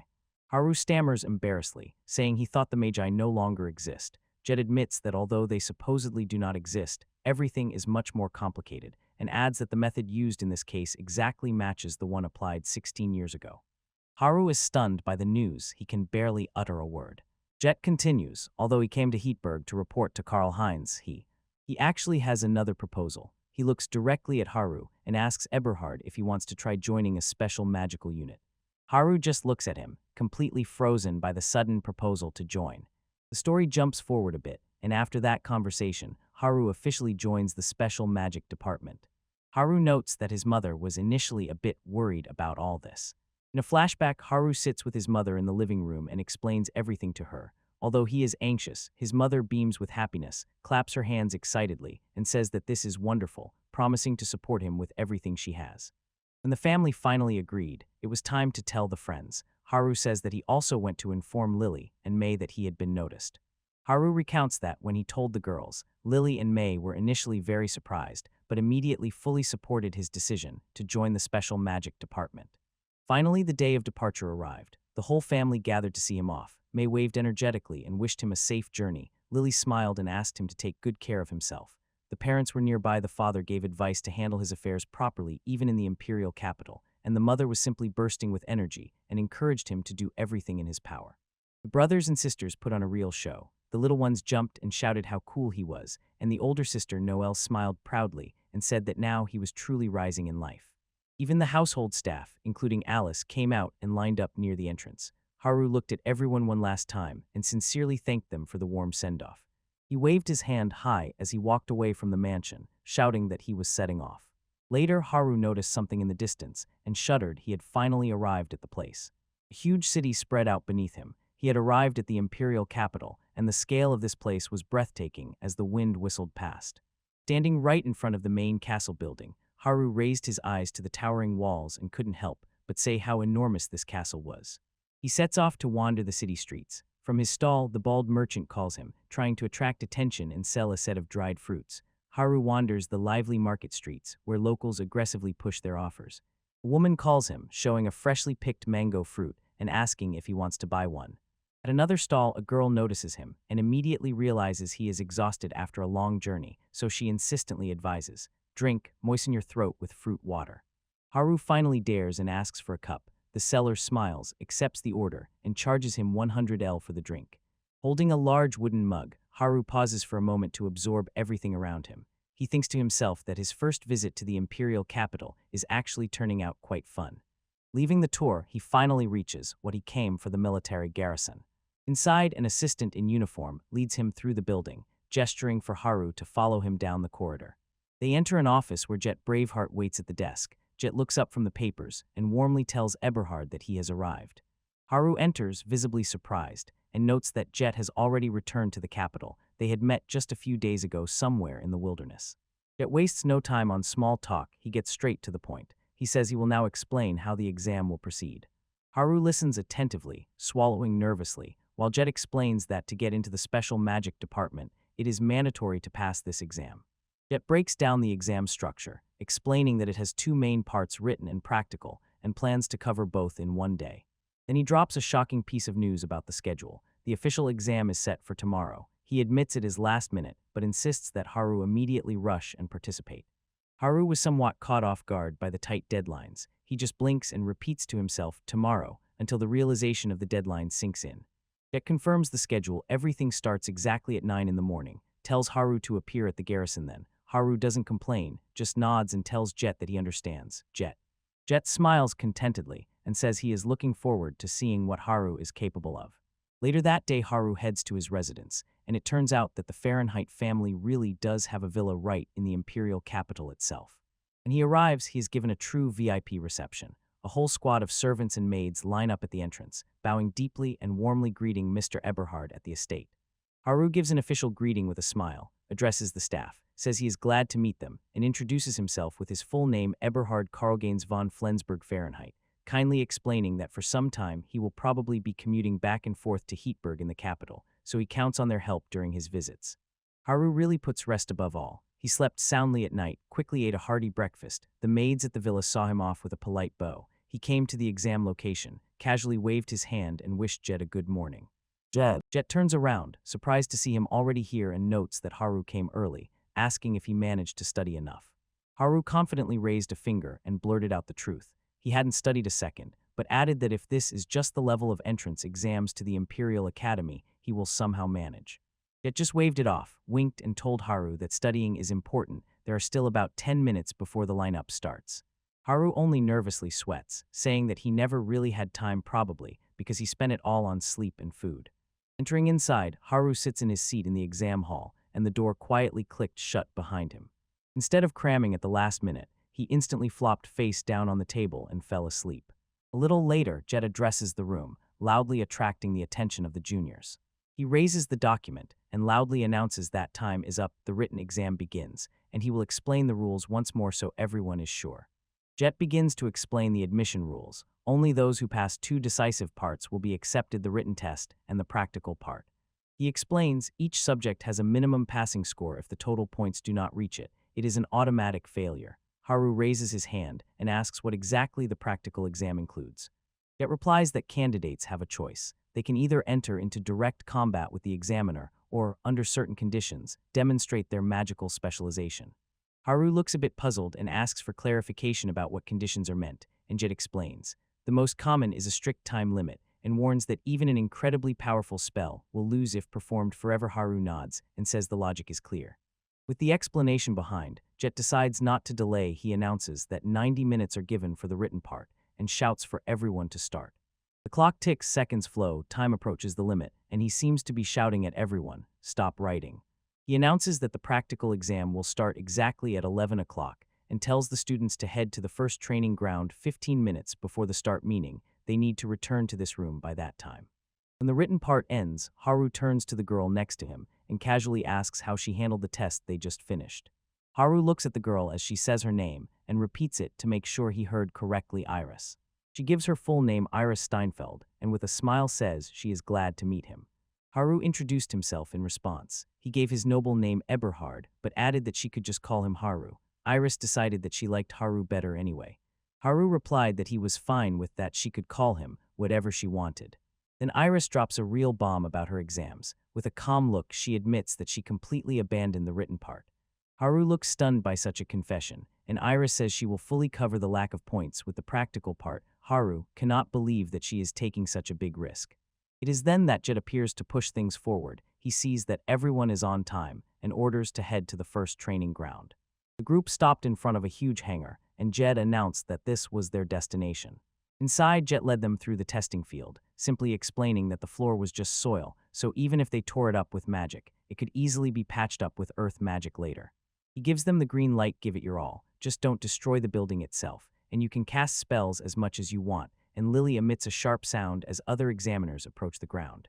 The group of examiners gathered on the elevated testing platform. Several figures in cloaks took their places, among them a senior military officer, a small elf girl, and other officials. The inspection was about to begin.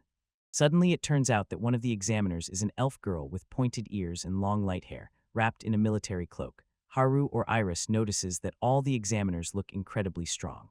The officer announced that Iris Steinfeld would go first. That was the decided order of the practical exam, and Iris confirmed that she would do a practical demonstration, explain everything immediately, and looked confident and ready to show her skills. The military officer briefly announced the rules. Iris can use any magic and must show a total of her 3 best spells. The officer added test parameters. If she aims, she should hit the training mannequins, and for each demonstration she has 1 minute to activate.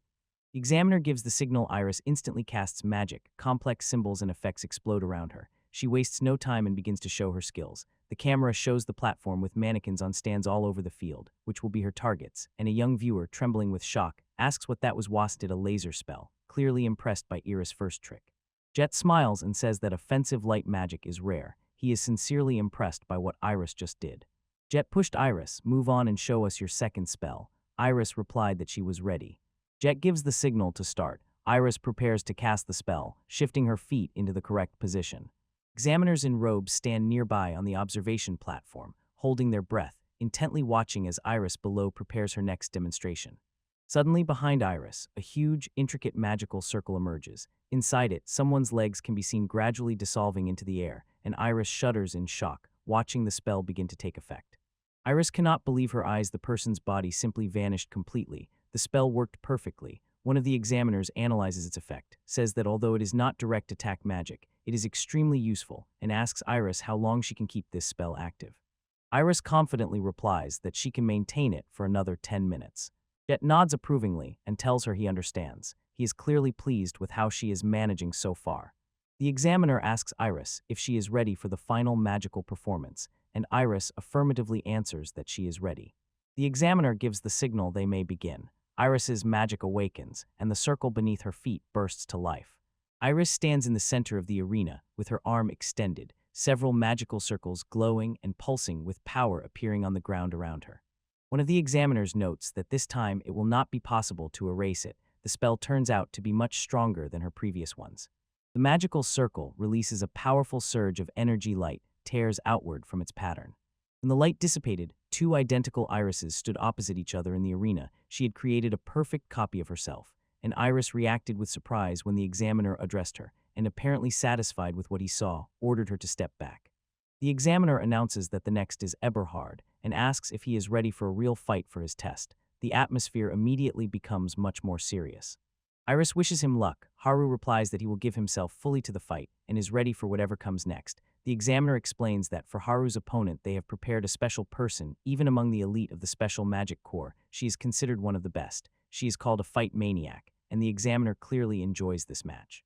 Haru strongly protested against that description. He asked them to wait and indignantly asked what kind of fight maniac that was, insisting that he is an ordinary person.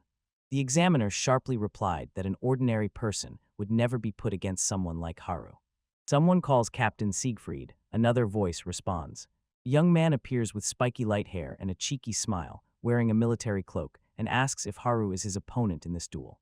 Hearing the words deadly duel, Haru became worried and thought to himself, is this examiner really okay? The senior officer in uniform with short hair and medals gently reassures him. Everything is fine. He says that man is just a little out of his mind. The officer explains that the Knight Order has bestowed upon Captain Siegfried the title Imperial Knight. Lightning begins to crackle around Siegfried. It turns out that his nickname is Lightning. Iris recognizes this name and quietly whispers about Zik, her face full of anxiety. The referee orders both fighters to take their positions. A signal sounds and the duel begins. Around Siegfried, lightning fiercely crackles as he activates his power with a confident smile.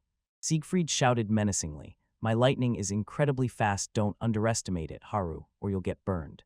Haru calmly replied that he is not weak either, and does not underestimate his opponent so much.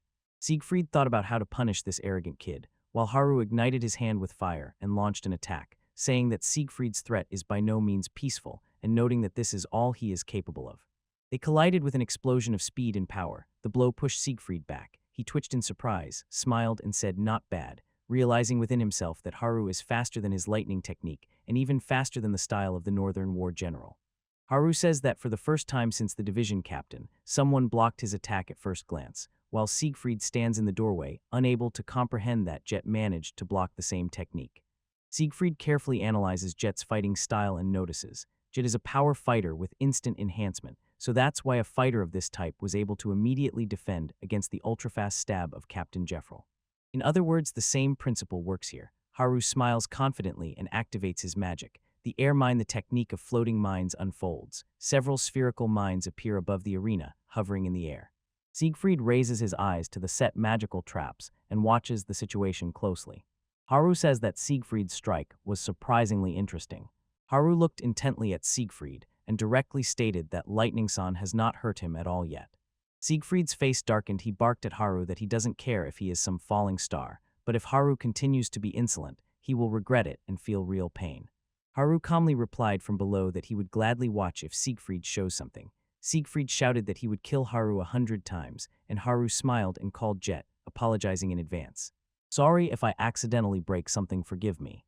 Suddenly Siegfried realizes that something dangerous is about to happen, shouts, "Haru, wait," and demands to know what he is going to do, while Haru clenches his face and sharply looks across the arena at distant Siegfried. The two fighters assess each other before the final clash. Haru bursts forward with incredible speed. Siegfried tenses, preparing to meet the attack face to face. They crash into each other with incredible destructive force. Haru releases his technique Ripu Gale Wind Strike. The strike generates a colossal explosion that shakes the entire arena. On the observation platform, one of the examiners loudly shouts for them to stop the fight.